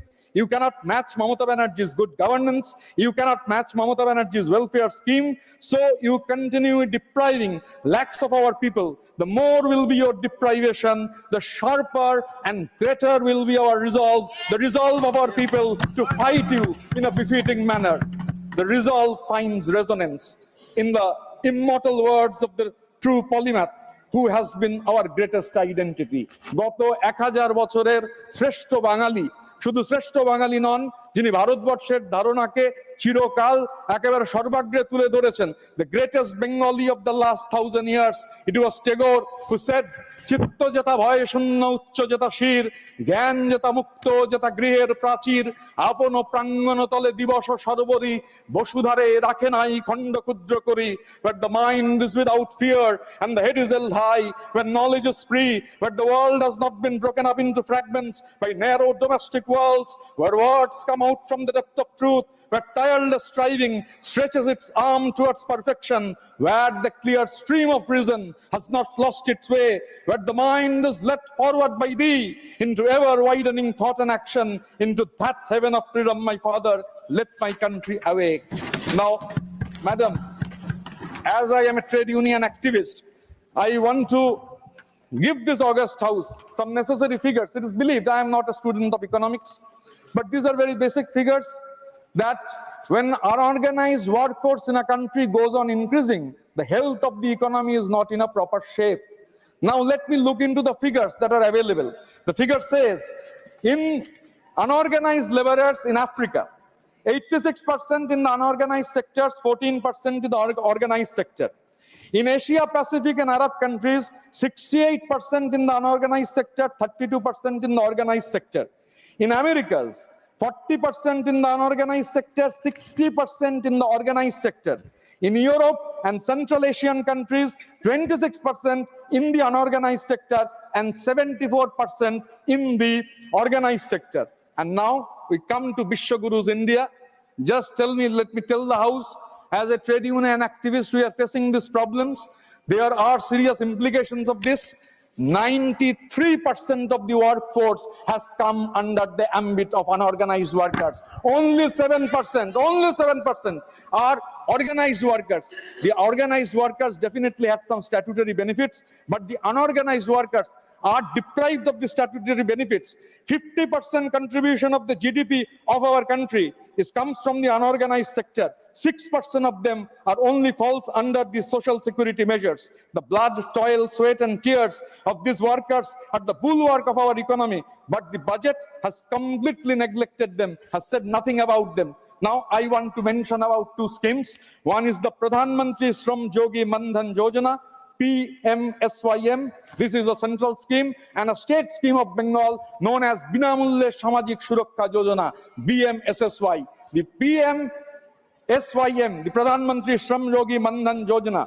In this, they are the unorganized people who want to come under this scheme has to contribute every month. Every month you have to contribute money. And in the BMSSY scheme of Mamata Banerjee, you need not contribute a single rupee. The entire money for 18 to 60 years is given by the government. Now, I come to figures, flat figures. The figures tell us the report up to January 2025 in Bengal is Binamulye Samajik Suraksha Yojana of Mamata Banerjee. Number of registration, unorganized workers, 1,76 lakh plus. I repeat, 1,76 lakh plus. Number of benefit distributed, 34,94,000, almost 35 lakhs. And the amount distributed is 2,606 crores. Let the central government show political will and take up the responsibility and make the entire contribution from the workers like Mamata Banerjee is doing in the central schemes. Now, sir, as I am a trade union worker, and Prakash, who stays in a tea garden, he is a worker of a tea garden in the northern part of Bengal. I will mention about some tea chronology that is very essential to mention. In 2016, when I was a member of this house, Honorable Finance Minister was then Commerce and Industry Minister. This is a gazette notification. So the date is, the Gazette notification is dated 28th of January 2016, wherein the Gazette notification, before that the Honorable Prime Minister had gone to Madarihat, they are promised about taking up some Sikh gardens. So this Gazette notification on 28th of January mentioned Birpara, Garganda, Lonkapara, Tulshipara, Hantapara, Dhumchipara, Dimnima. 7 gardens will be taken over by tea board. Within 8 months, all these gardens got closed, and it was Mamata Banerjee and the Labour Department who took all the initiative of opening these tea gardens. 2016 was the assembly elections of Bengal. Now come to 2021, 21-22 budget. In the budget, 1,000 crores announced for Assam and Bengal tea garden. I don't know about Assam, but as far Bengal's experience is concerned, not a single penny has reached us. Now this year when the budget has been announced, their tea imports are hampering us. The central government's decision of plucking dates there is a damage of 7% crop, tea crop problems are there. But the tea garden, there is a discussion in the tea garden. Common workers are discussing in the tea garden. Oh, year is 2025. So in this budget, nothing will come. Bengal's assembly election is in 2026. So in 2026, definitely, in 16, there has been there, in 21, there has been there, again in 26, you will have some promises about the jumlas, about the tea gardens. But the results will come out in the month of May. Next year, when Mamata Banerjee becomes the Chief Minister of West Bengal for the 4th consecutive time, we will be back here in the House and we will not raise slogans. We will come back in the House and we will be raising people's issues. Now, Madam, the fight against the anti-people policies will intensify. The fight against the discrimination of Bengal will intensify. This regime will try to suppress all truth by all possible means. I will take half a minute, Madam, just half a minute. This regime will try to suppress all possible truth by all possible means. There will be conspiracies to bury Bengal into oblivion. But the voice of Bengal cannot be choked. But the voice of Bengal cannot be stifled. The people of Bengal, under the leadership of Mamata Banerjee, will give a befitting rebuff to the anti-people policies. El Pueblo. Time. The party has so much of time. Please do not switch the word. Please do not switch the microphone off. The party has been there 40 minutes. We should give 1 more minute. We have not given it 20 seconds and the microphone has been switched off. The fight against the anti-people policies will intensify. The fight against the discrimination of Bengal will intensify. This regime will try to suppress all truth by all possible means. There will be conspiracies to bury Bengal and Bengalis into oblivion. But our voice cannot be choked. Our voice cannot be stifled. Bengal, under the leadership of Mamata Banerjee, will give a fitting rebuff to the anti-people policies of the government. El Pueblo Unido, Bojo Mama Mamata Banerjee, Llama Sera Vencido. The people united under Mamata Banerjee shall always be victorious. Joy Bangla. Everyone is participating in the budget speech. 1 minute this way, 1 minute this way. What has happened today is the speaker's microphone has been switched off. The microphone, these are very basic issues not to fight over. Yeah. They're not basic issues not to. Somebody from that side may go over by 1 minute. We may go over by 1 minute. The party has 45 minutes of time. At 45 minutes, we switch it off. I'm not suggesting, madam, with all respect to you, can you please ensure that this thing doesn't happen? It's unbelievable that it's happened. His conclusion has been wiped off. Just 1 minute. This is not a complaint, madam. It's a good debate. Everybody is speaking, but please understand how we are feeling. The second largest opposition party here with 13 MPs, with 40 minutes on our clock, our opening speaker's mic is switched off. Okay. Somebody has to take care. And my appeal to you, through the chairman, is let's get all the experience we have in this house to make not this happen again. Thank you. Shri Tiruchi Shiva. Thank you, Madam Vice Chairperson. See, a budget is not merely a statement of accounts, but it is a statement of intent. The budget reveals the priorities of the government. and the priorities show the real governance of today. Our Prime Minister has described this budget as a roadmap to Viksit Bharat. Am I right? Viksit Bharat. No, the word Viksit Bharat means developed India. But the numbers show very well that the path seems only a mirage.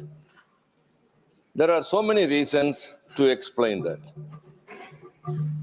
For example, the union budget was presented as a proclamation of progress, but conveniently hiding the realities in the ground of stagnant growth, growing inequality, and a sizable demographic dividend slipping off the fingers into a demographic disaster.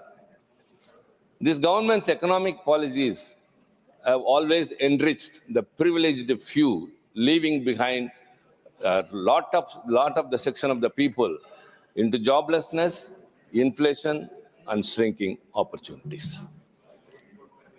We have got many things to say about that. Before that, the finance minister was prized highly by the chairman, that she has presented continuously 8 budgets.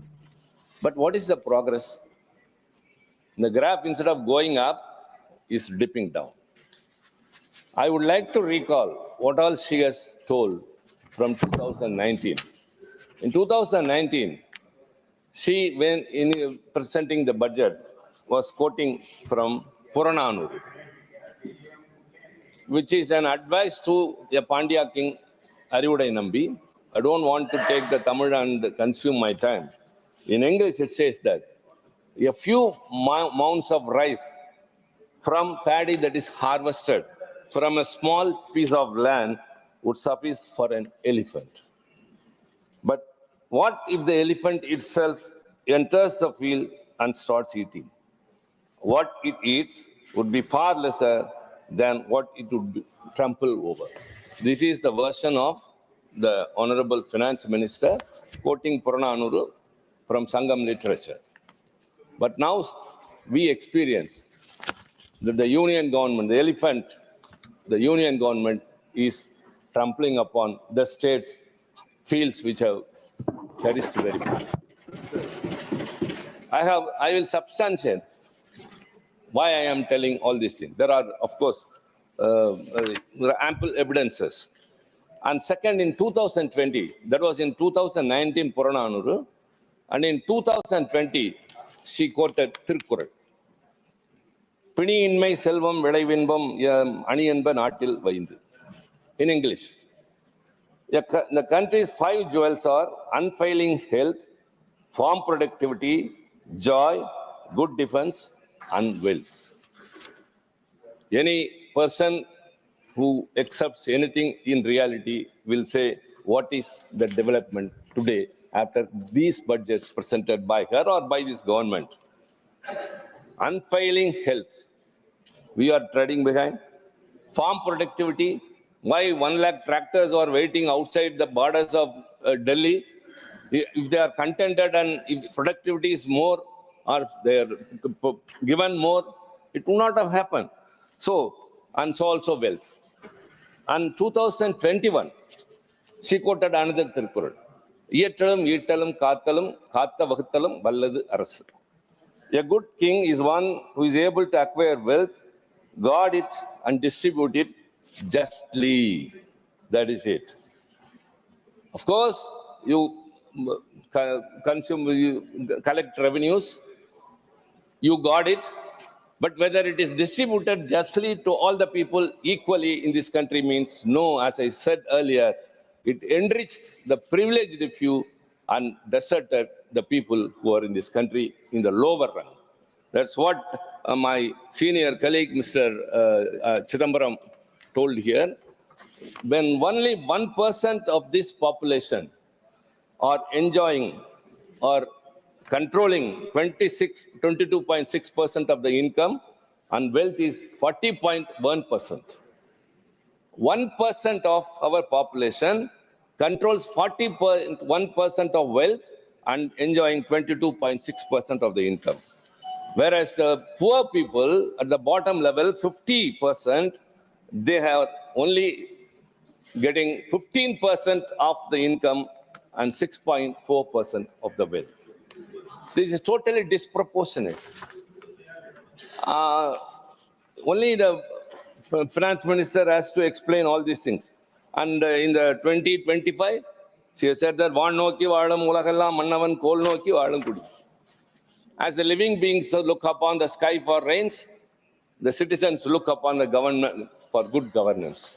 Yes, they are looking upon, but no good governance. These are all mere not allegations. What is happening is partisan approach of this government. For example, if a woman is going to buy some flowers from a woman who is selling on the roadside, she will measure it with her hands. But if the customer is regular and well known to her, you can measure it with your own hands. Because the seller's hand must be small, may be small. Like that, when they have a yardstick, they have a yardstick for the states which are ruled by the ruling party, and they have a smaller yardstick for those states which are ruled by the opposition party. They have to explain that. These are all not just allegations. There are ample evidences.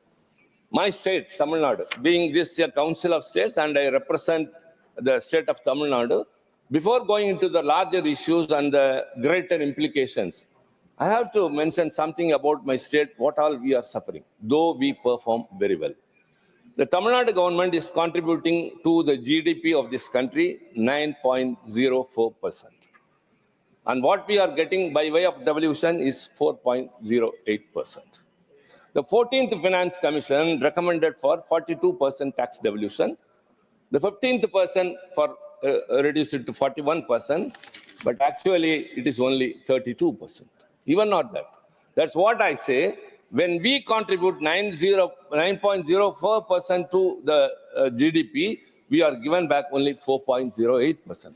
I have no grudges with any other person from the state, except for the way of statistics I have to tell. The Uttar Pradesh government contributes 8.19% to the GDP, but they are getting 17.94% of devolution. What is the rationale? Bihar, please. I say I have no grudges against your state, but what is happening, we have to elucidate. Bihar, GDP contribution is 2.87%, but is getting 10.08%. We give more, not even we get half of it. Why this discrimination? Why this partisan attitude? The finance minister has to enlighten us with the rationale behind this, what I call as victimization or discrimination, just because we are ruling, the opposition are ruling. But despite that, we are doing very well, better than the union government. We can say that with head strong. It's not just a statement. The union government's allocation to education. As again, our senior colleague who initiated, the former finance minister, he mentioned about Make in India. In the year 2015, lofty proclamations about Make in India was made by a prime minister. At the same time, Make in China was proclaimed in China. And in 2025, the recently elected president of USA, Donald Trump, has said, Make in America. This is in 2025. As soon as he assumed power, he addressed a conference of the international investors. In that, he told, you are all manufacturing from outside America and making America a market. Hereafter, you should make everything in America, then only you will be given the benefits, or else I will be taxing you very heavily, which you cannot tolerate. This is a way of coercion, or any way he is approaching, that the revenue of the status of economic position of America should improve, Make in America. What happened to 2015 proclamation of India and China? China has reached this target. India has not. Why? Because the basic things which a nation needs is education, healthcare, infrastructure. Everything has been achieved by China. But here, what happens is very poor, it has to be admitted. The union government is allocating only 2.5% of total expenditure to education. That is 1,20,628 crore. My state, Tamil Nadu government, we are allocating 49,700, that is 13.6% of our total expenditure. What Tamil Nadu government is spending towards education is 40% of the total allocation by the union government to the entire country. Ours is 13.6%. And this year it is 13.17%. So also health care. The union government allocation is 1.89%. See, India is the thickest populated country. And what America does not have, we have is the youth population. America may have very good education, might have very good infrastructure, but they don't have the youth force as we are having. We are having 64% of our population as youth force. How you are going to utilize that? Because they are suffering because of unemployment.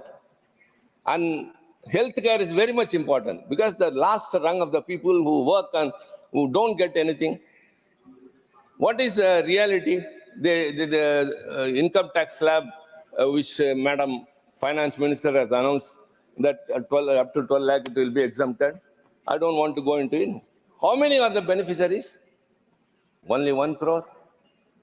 1 crore of the people are benefited. We have nothing against it. Let them enjoy it. But what about the remaining 139 crore of the people? And especially another thing. The EWS, which the government is very much proud of, economically weaker section, the slab is 8 lakh rupees per year. That is 75,000 per month. And if the residential area they are living is below 1,000 square foot and below 5 acres of land. 5 acres of land and 1,000 square foot of residential flat or anything which they live, and 8 lakh rupees is the slab for economically weaker section people. Leave that alone. But what does the BPL slab shows? I'm not creating anything on my own. All the learned members here know that very well. Those who live in the urban area, if their income is below 37, they come under BPL. And in the rural area, it is 9 rupees. A person who is not able to earn even 1,000 rupees a month is considered as BPL. But a person earning 8 lakh will be considered, that is different. But they need basically education for their children and health care. This government is allocating only 1.89 of its total expenditure to health care, whereas my state, Tamil Nadu government, is spending 5.8% of the total expenditure. What I am telling about Tamil Nadu is the Dravidian model of government by Mr. M.K. Stalin. What I am telling about the union government is Modi's form of government. The billionaires are increasing. In this 1 year, many will be surprised, not shocked because this is happening. 75% have added up to the billionaires list in our country. It's going up and up. How they are, that means what is happening actually? Billionaires are increasing, whereas the basic needs of the people are not fulfilled. And very important statistic, when I say that, yes, every 5 days, 1 billionaire is coming out up successfully. Millionaire or billionaire. Numbers are increasing. Every 5 days, India sees a person becoming a millionaire. At the same time, I have some other statistics. There are two different views. You see a very high building, a millionaire is living on the other side. The rape cases in India, daily average, approximately 87 cases per day. And murder cases, approximately 78 cases per day. Farmer suicides, approximately 31 cases. I shall come to you. I'll come, my dear brother, Mr. Murugan, I'll come to your point. I know what you are telling. Wait. Thanks, you intervened. Thanks, you interrupted, and I got a point. That's different. Please, I have a very good statistics. Farmer suicide, approximately 31 cases per day. Unemployment-related suicides, approximately 9 cases per day. Human traffic cases is approximately 6 cases per day. Dalit atrocities, approximately 141 cases per day. Student suicides, approximately 36 cases per day. And cyber crimes, approximately 180 cases per day. There are two different views. One side, the rich are becoming richer. The other side, the poor are becoming poorer. And this is the real stage of this country. And he said that, what about Tamil Nadu? I'm telling about Tamil Nadu only. Tamil Nadu is performing so well. See, the national average of enrollment in higher education. See, as you have presented a budget with statistics, I am also speaking on statistics. Enrollment of students in higher education, national average is 27%. And Tamil Nadu is 47%. And what is it we are getting? What is it we are getting? The UGC is used by the union government to suppress the state governments. The colleges, the universities are within the purview of the state, the jurisdiction. The land belongs to the states. The building structures, everything spent by the states. The teachers who are working there, they are also the salaries are given by the government, state government. And the students' concession and everything that is given, scholarship, everything is given by the state government. But the UGC, crossing its jurisdiction, has recently given some guidelines that the vice chancellors of those universities will be selected by a panel headed by the governor of the state and the members appointed by the UGC. What does the state government role has? You have to tell that. See, everything is ours. That is because we are maintaining the government and we are looking after education, though it is in the concurrent list.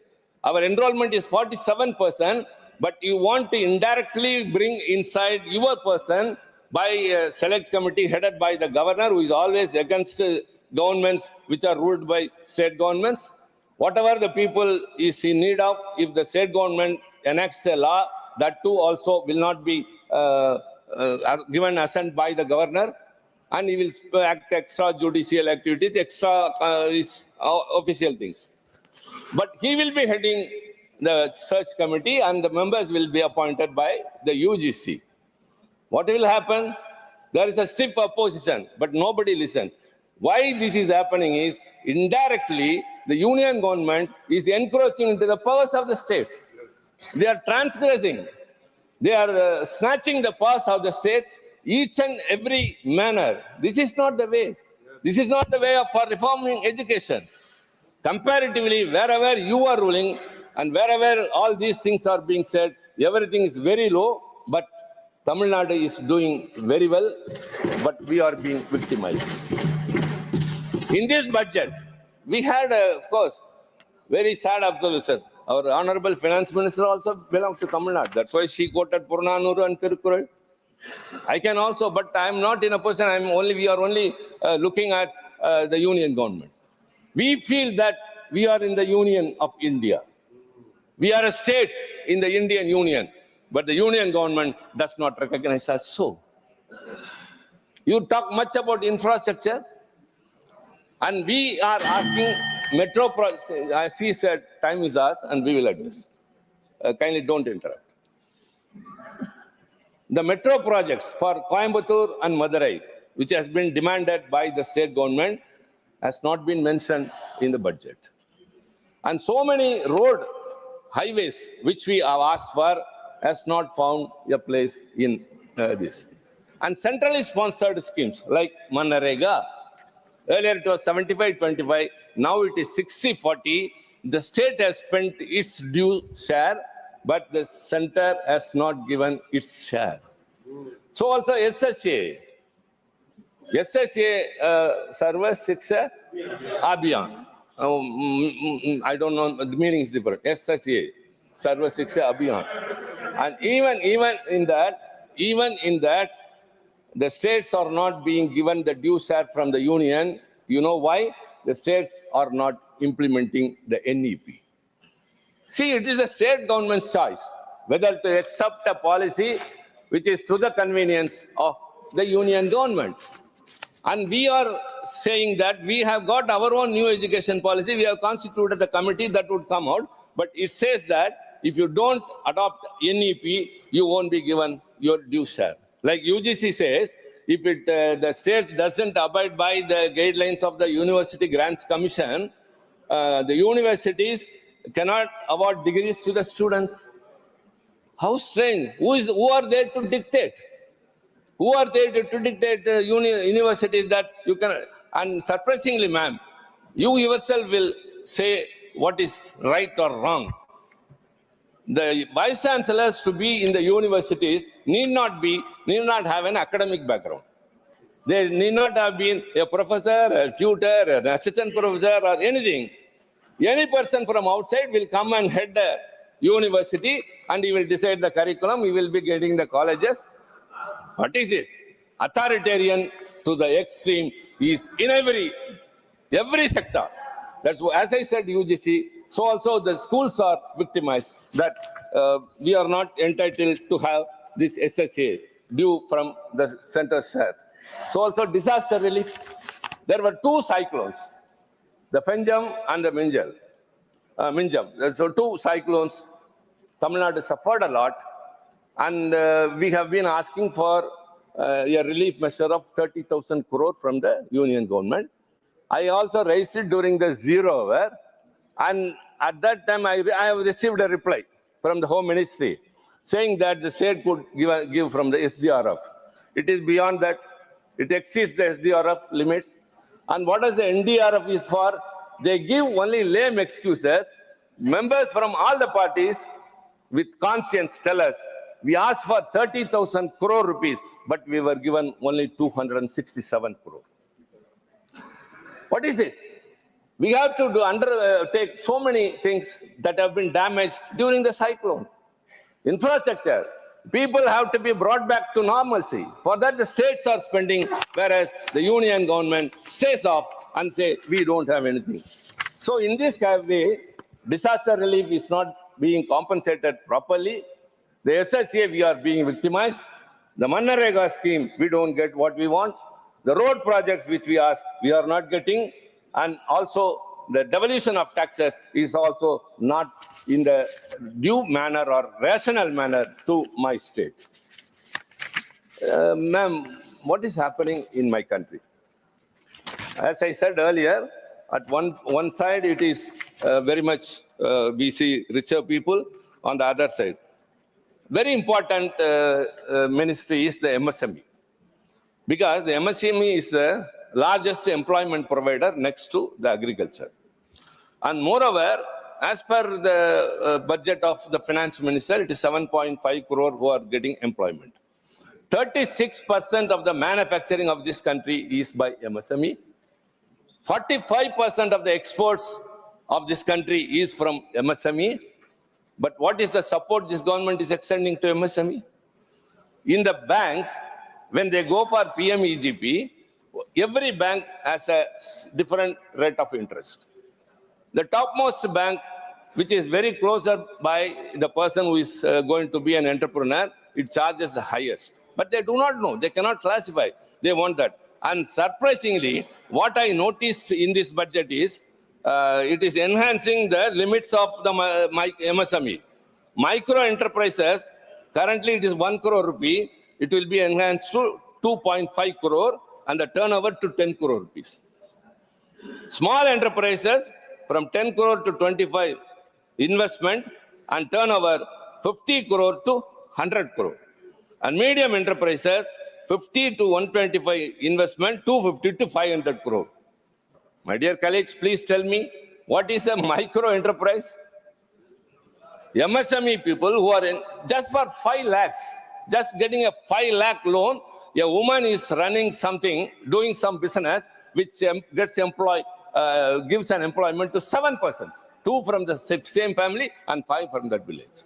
So giving more loans and showing that we have given that much, you have to give to more number of persons and generate employment. That is the purpose of the MSME. For example, a shopkeeper, at the time when he closes his shop, he won't come and check how much collection is there. He will see how many bills have been given, how many persons have entered his shop. That means he is bothered about the number of customers than the collection. In a mall, the customers will be very less. In a shop, in a multinational brand company, and the collection will be very much. But at the same time, ordinary textiles in our bazaar will have a lot of people. The collection will not be even half of that collected in a mall. So, which is a necessary means, you have to help the MSMEs, that too the poorest people, to have more entrepreneurs, enterprises, and that way you can generate more employment. And this year, very surprisingly, again the income tax slab, everyone is praising about, the collection of taxes, direct taxes, 56.78% is from personal income tax. And the corporate tax has come down. The income tax, direct taxes is 56.78%, out of which 53.3% is from ordinary people. What you have done to these ordinary people, instead of that, you have favoring the corporates. And indirect taxes is the remaining 42.68 or something. And the indirect taxes mostly constitute the GST. And the GST this year mainly constitute, the indirect taxes constitute 83% of indirect taxes. 83% of the indirect taxes is from GST. That is what, again, our former finance minister told here. What are you doing with that? Why don't you cut down the GST? Every person, even an auto driver, even a farmer, even a laborer in a farm, they are paying GST. Income tax is given by some other people, middle class or upper middle class or anything. Every individual is paying GST. Why don't you cut down that? Have you cut down the excise duty of petroleum products, as he said? That would have benefited the lot in the nation. But you have not done so. You are not doing anything to the common man. You don't have them in focus. You are making a micro enterprises into a mini corporate. How can a 250 crore turnover is called as 50 crore turnover is called as a micro enterprises? MSME is not able to market. That's why the government has a scheme, PPP, public, the public sectors have to procure from the MSMEs. 25% of their purchase should be from the MSMEs. In that, there is a slab, subquota of 4% to the women and 3%, 4% to SC and 3% women. That has not yet been reached. We have been telling, why don't you include OBC also in that? But though there is an allocation, a reservation, a subquota, but it is not achieved, they are not able to market it. What are the devices you have for the MSE products to be marketed? How will you control the interest rates equally? You can prevail upon the RBI. You can say that the repo rate or anything of that sort. But an ordinary person who goes to a bank, the nearby bank, should not be taxed or in a manner of the interest verification. So in that way, the MSME, again I say, the largest employment provider has to be taken care of. but you are trying to make it again a corporate. The indirect taxes, the GST is going up and up. I cannot say everything in this very short time that what are the GST, which is more, which is lesser. And everything is contradictory, which affects the common man. You have taken away all the revenue rights of the state governments and it has been subsumed into the GMT. But do you compensate that? You collect the GST compensation cess. You collect surcharge for welfare schemes. These surcharges and cess are not in the divisible pools. So you are getting more money by way of another way, shortcut way, by way of cess and surcharge, and the union government is keeping that even not without sharing with the state governments. So the last person is paying, but the state governments are not benefited. So I've got much more to say, but as again to say, the one more thing, the Pradhan Mantri Awas Yojana, PMAY. Even in that, the state government, my government is spending 6 lakhs rupees for a house. The union government is giving only 1.5. Even that is not being given. PMAY rural and PMAY urban. So also the Jal Jeevan Mission, what was the estimate last time? Budget estimate was 67,000, but actuals were revised was 22,000, and this year again say 70,160. When you have not achieved the target you fixed the earlier year, you are giving rosy pictures. So it is only the numbers that attract the people. Again, ma'am, I would like to conclude with one thing. Whenever a budget is presented, everyone is looking. Stock market is stumbling. The middle class people are relying upon the stock markets. The poor people are expecting whether the prices would come down. Prices are going up. Wealth inequality, unequitable distribution of wealth, Pramodji. Unequitable distribution of wealth. And in such a situation, they are all disappointed. We are not speaking anything ill or ill will towards against any individual. The government of the day, which has to take care of the people, is not taking care of that. So you have to mend your ways, or else the people will end your days. Thank you very much. धन्यवाद. श्री गोला Baburao.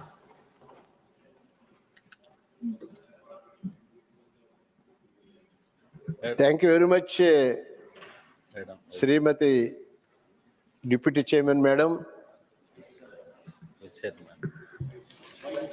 Vice Chairman, Madam. Thank you for giving me an opportunity to speak on the budget to the 2025-26 in this August House. I also thank my party, YSRCP, President and former Chief Minister of Andhra Pradesh, Sri Jagan Mohan Reddy Garu, for giving me the opportunity to speak on the important subject on the union budget. I congratulate Honorable Finance Minister for presenting the budget successfully for 8 years continuously. Budgetary, in fact, before I go into the details, I was given only 8 minutes time. As our seniors gave a lot of really weaknesses in the budget, I too endorse with the senior members what all they spoke about the reality in the budget. But in Telugu, there is one sentence, Kondariki Khedam, Kondariki Modam. Modam is for the privileged sections. Khedam is for unprivileged sections. The entire, this budget from each and every point has deceived the poorer sections and the vulnerable sections. I will go through only 5-6 subjects. The budgetary allocations are fuel for the governance of the country. Everything is dependent on better financial allocation and optimal utilization of financial resources. Total expenditure 25-26 is expected to 50,65,345 crore in 2025-26, which is an increase of 7.4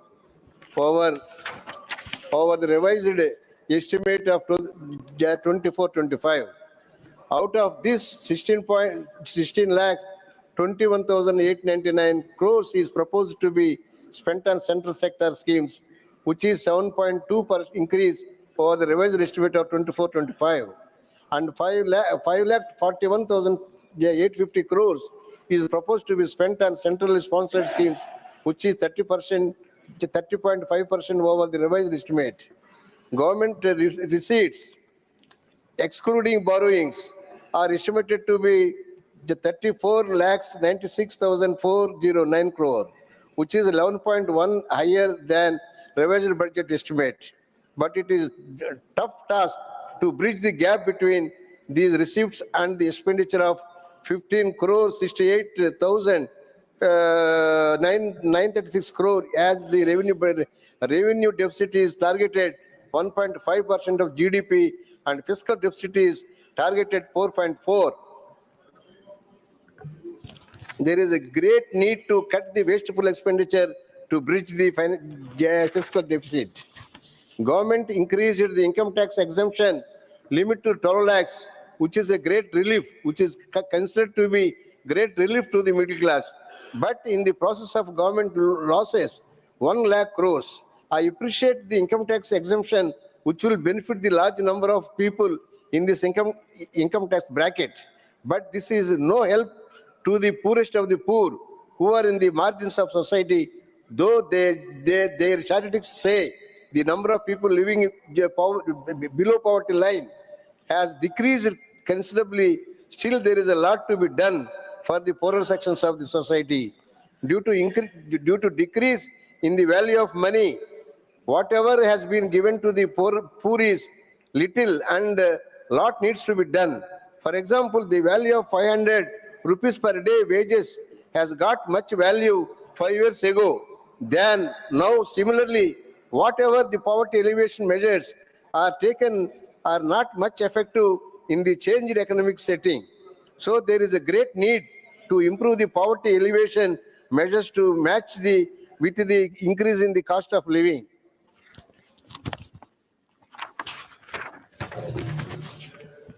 Similarly, the inflation continues to make much impact on our day-to-day life, especially household budgets, making essential commodities, fuel, transport, and healthcare more expensive.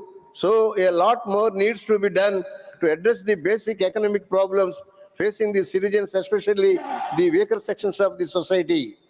Allocation towards Manrega and PM Kisan remained as the same as the revised estimates for the 24-25, despite the fact that rural distress has been increased. Government would have increased the allocation for Manrega and PM Kisan, as it remained the same since 24 budget estimates. The importance of these two schemes are well known to the government, as majority of poor and unemployed are dependent on these two programs for their livelihood.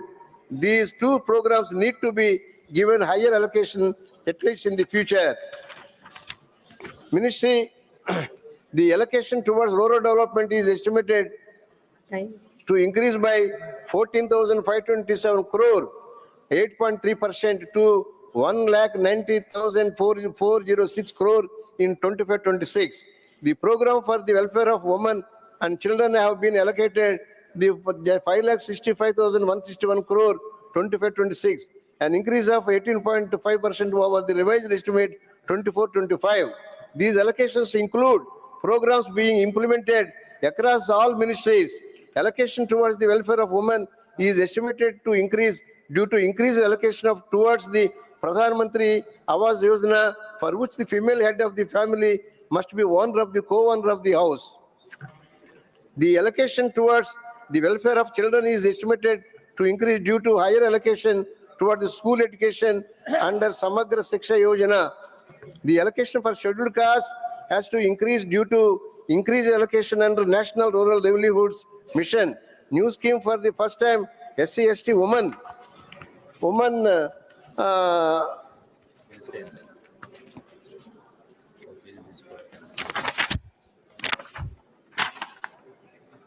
allocated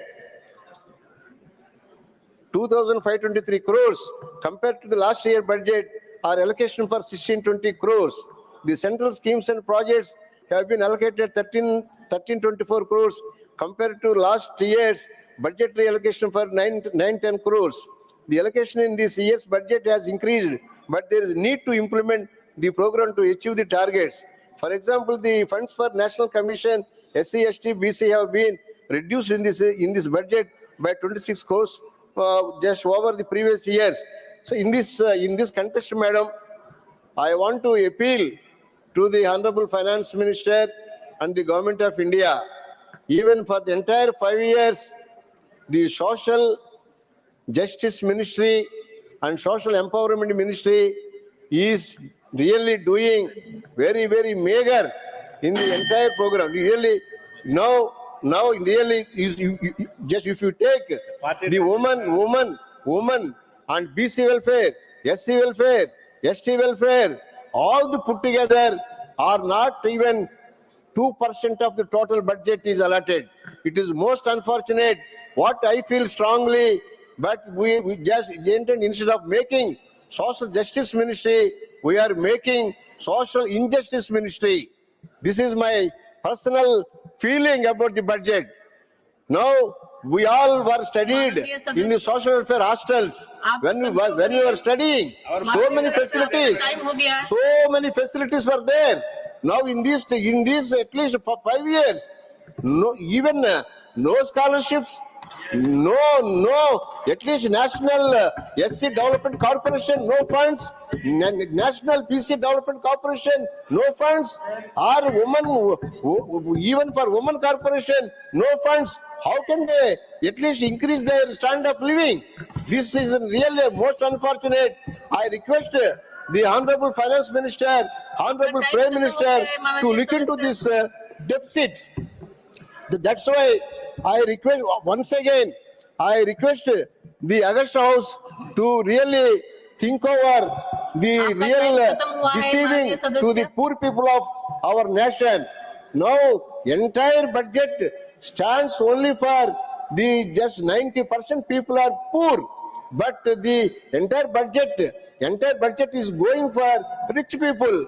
Now, for example, I tell you one example, madam. Even in my state, Andhra Pradesh, our former chief minister has allotted 275 crores for the poor people, BCs, SCs, STs, minorities, for all the people.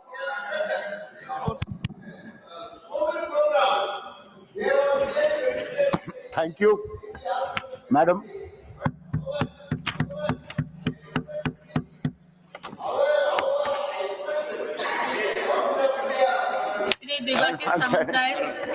I start with the key shortcomings in this budget. Number 1 point, limited focus on wage growth. While there are mentions of employment generation and skilling initiatives, there is no clear plan to increase minimum wages or improve labor conditions. GIG and informal workers. The speech briefly acknowledges the GIG workers and proposes healthcare benefits, but it does not address concerns like job security, social security, and fair wages for the growing informal workforce. Absence of direct support for industrial labor. The speech discusses boosting MSMEs and manufacturing, but does not propose substantial measures to improve the working conditions, wages, or rights of factory and industrial workers.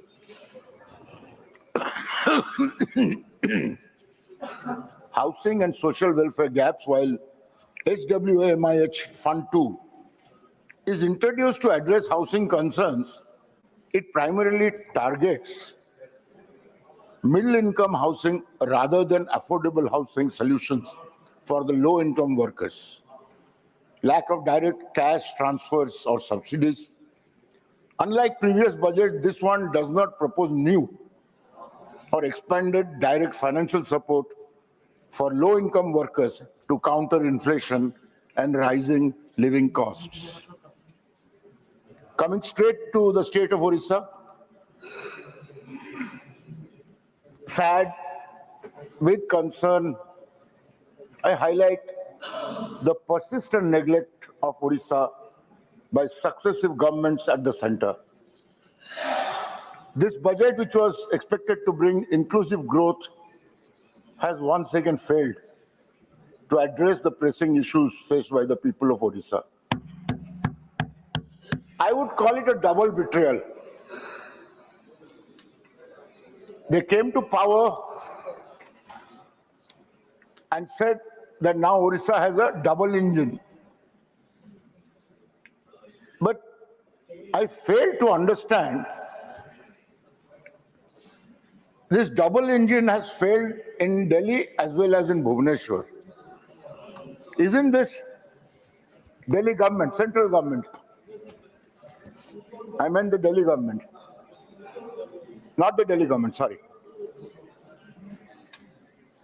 This double engine government had spoken a lot about, infusing urban facilities. Of course, in this regard, I would like to state that the ex-Chief Minister Honorable Navin Patnaik ji had given a tremendous boost to the urban growth of Odisha, where Bhubaneswar became the #1 smart city. It's surprising. The center has announced a huge amount for the urban development. Shri Navin Patnaik ji, in his tenure, had sanctioned the Bhubaneswar-Puri-Cuttack metro and started work on it. And then he left the government with a 48,000 crore surplus, never had come to the center to fund for begging for funds for his metro. And he left the exchequer of Odisha with 48,000 crore surplus. Neither will ever the metro of Bhubaneswar see the day, or it was just shelved. There's no clarity about it by the finance minister. He left 48,000 crores. What have they done?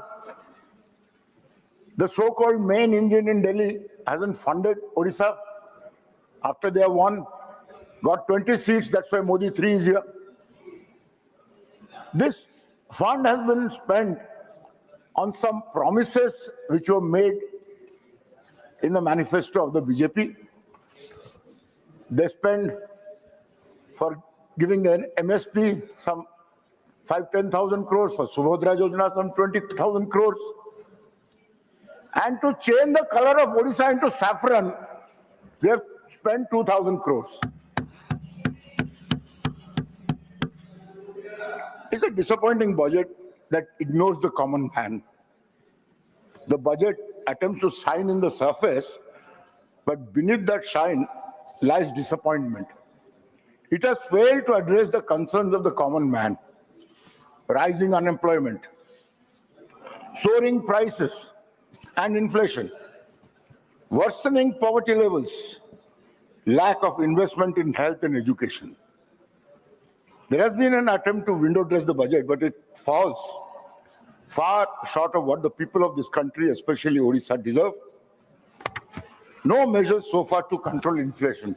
Not a word by the finance minister how this inflation is going to be controlled. While the finance minister has announced tax relief of up to 12 lakh, what about the rural poor, daily wage workers, and tribal communities who are struggling under price rise? Inflation remains unchecked. Take the case of Kendu leaf workers, a major livelihood source for lakhs of tribal women. They are forced to pay 18% GST on Kendu leaf. In this, the way to support the most marginalized communities. We have been repeatedly asking for special category status. Other states are receiving special funds because of this government's political compulsions. Bihar has been given a substantial amount. That's not my concern. Let Bihar get. Odisha contributes significantly to the divisible pool of taxes, yet it does not receive its fair share. Due to this, we are losing vital funds that could have boosted infrastructure, strengthened welfare schemes, accelerated income growth. This is nothing short of economic injustice. Exploitation of Odisha's natural resources, the rich minerals we have, the center is the authority of this major minerals. Mineral royalties and auctions. The center auctions Odisha's mineral blocks, but the state gets an unfair share of the revenue. Coal block auction. Odisha was promised 70,000 crores, but Odisha received a meager 370 crores. What happened to the coal blocks being auctioned and what happened to that money? I hope the finance minister will keep a reply regarding this. This is an unjust burden on states like Odisha, which are already struggling with fund shortages. The Finance Commission must take these commitments into account. The historical neglect of Odisha's infrastructure, railways. They earn a whopping 25,000 crore annually, and they have allotted 10,000 crore only to Odisha. Key railway projects like the Bhubaneswar station. सदस्य आपका time खत्म हो हो गया गया और एक half a minute सबको दिया गया, ज्यादा टाइम मेरे को क्यों रोक रहे हैं? अरे भाई आप लोग इतने टाइम लिए तभी तो कंप्लेन नहीं कर रहे हो. 30 seconds. Odisha's rail density is much lower than neighboring states like West Bengal, Jharkhand and Chhattisgarh. Key railway projects are pending. बोल तो रहा हूं, कुछ तो दे नहीं रहे, किसी को भी नहीं दे रहे. केरला को क्या दिए? This is how the center treats the state that contributes so much to the national economy. Clean Energy says central government collects 21,000 crore.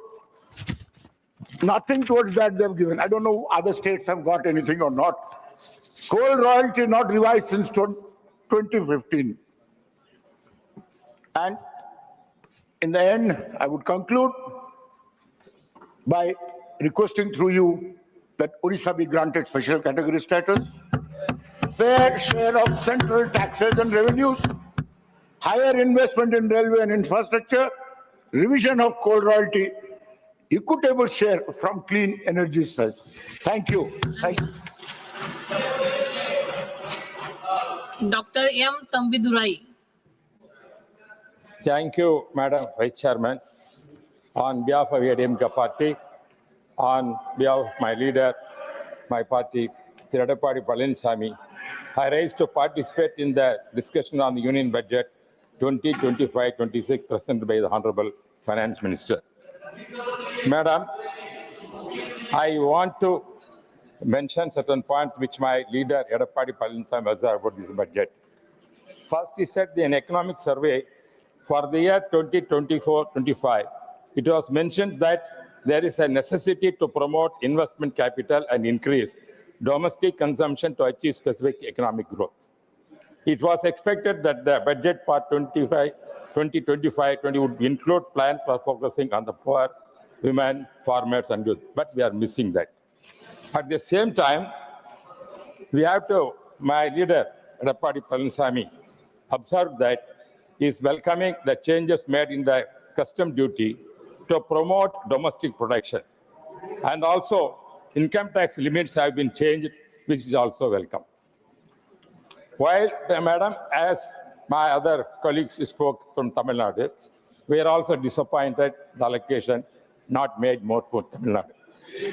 While Bihar has got more schemes, state like Tamil Nadu did not get any major schemes or proposed in this budget.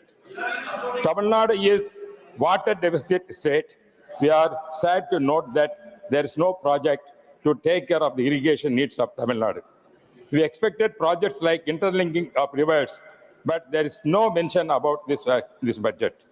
Godavari Kaveri interlink project would benefit Tamil Nadu, but it not find in the budget.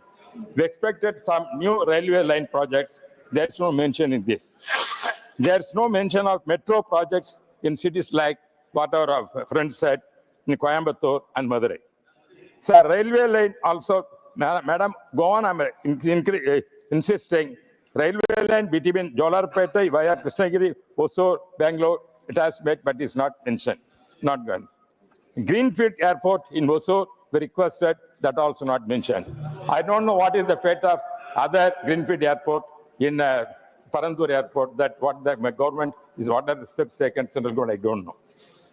Same way, 8-lane project, because our honorable member Siva said, there are many projects, National Highways project we requested not considered. Yes, this is the 8-lane project which our Edapadi Pansami requested.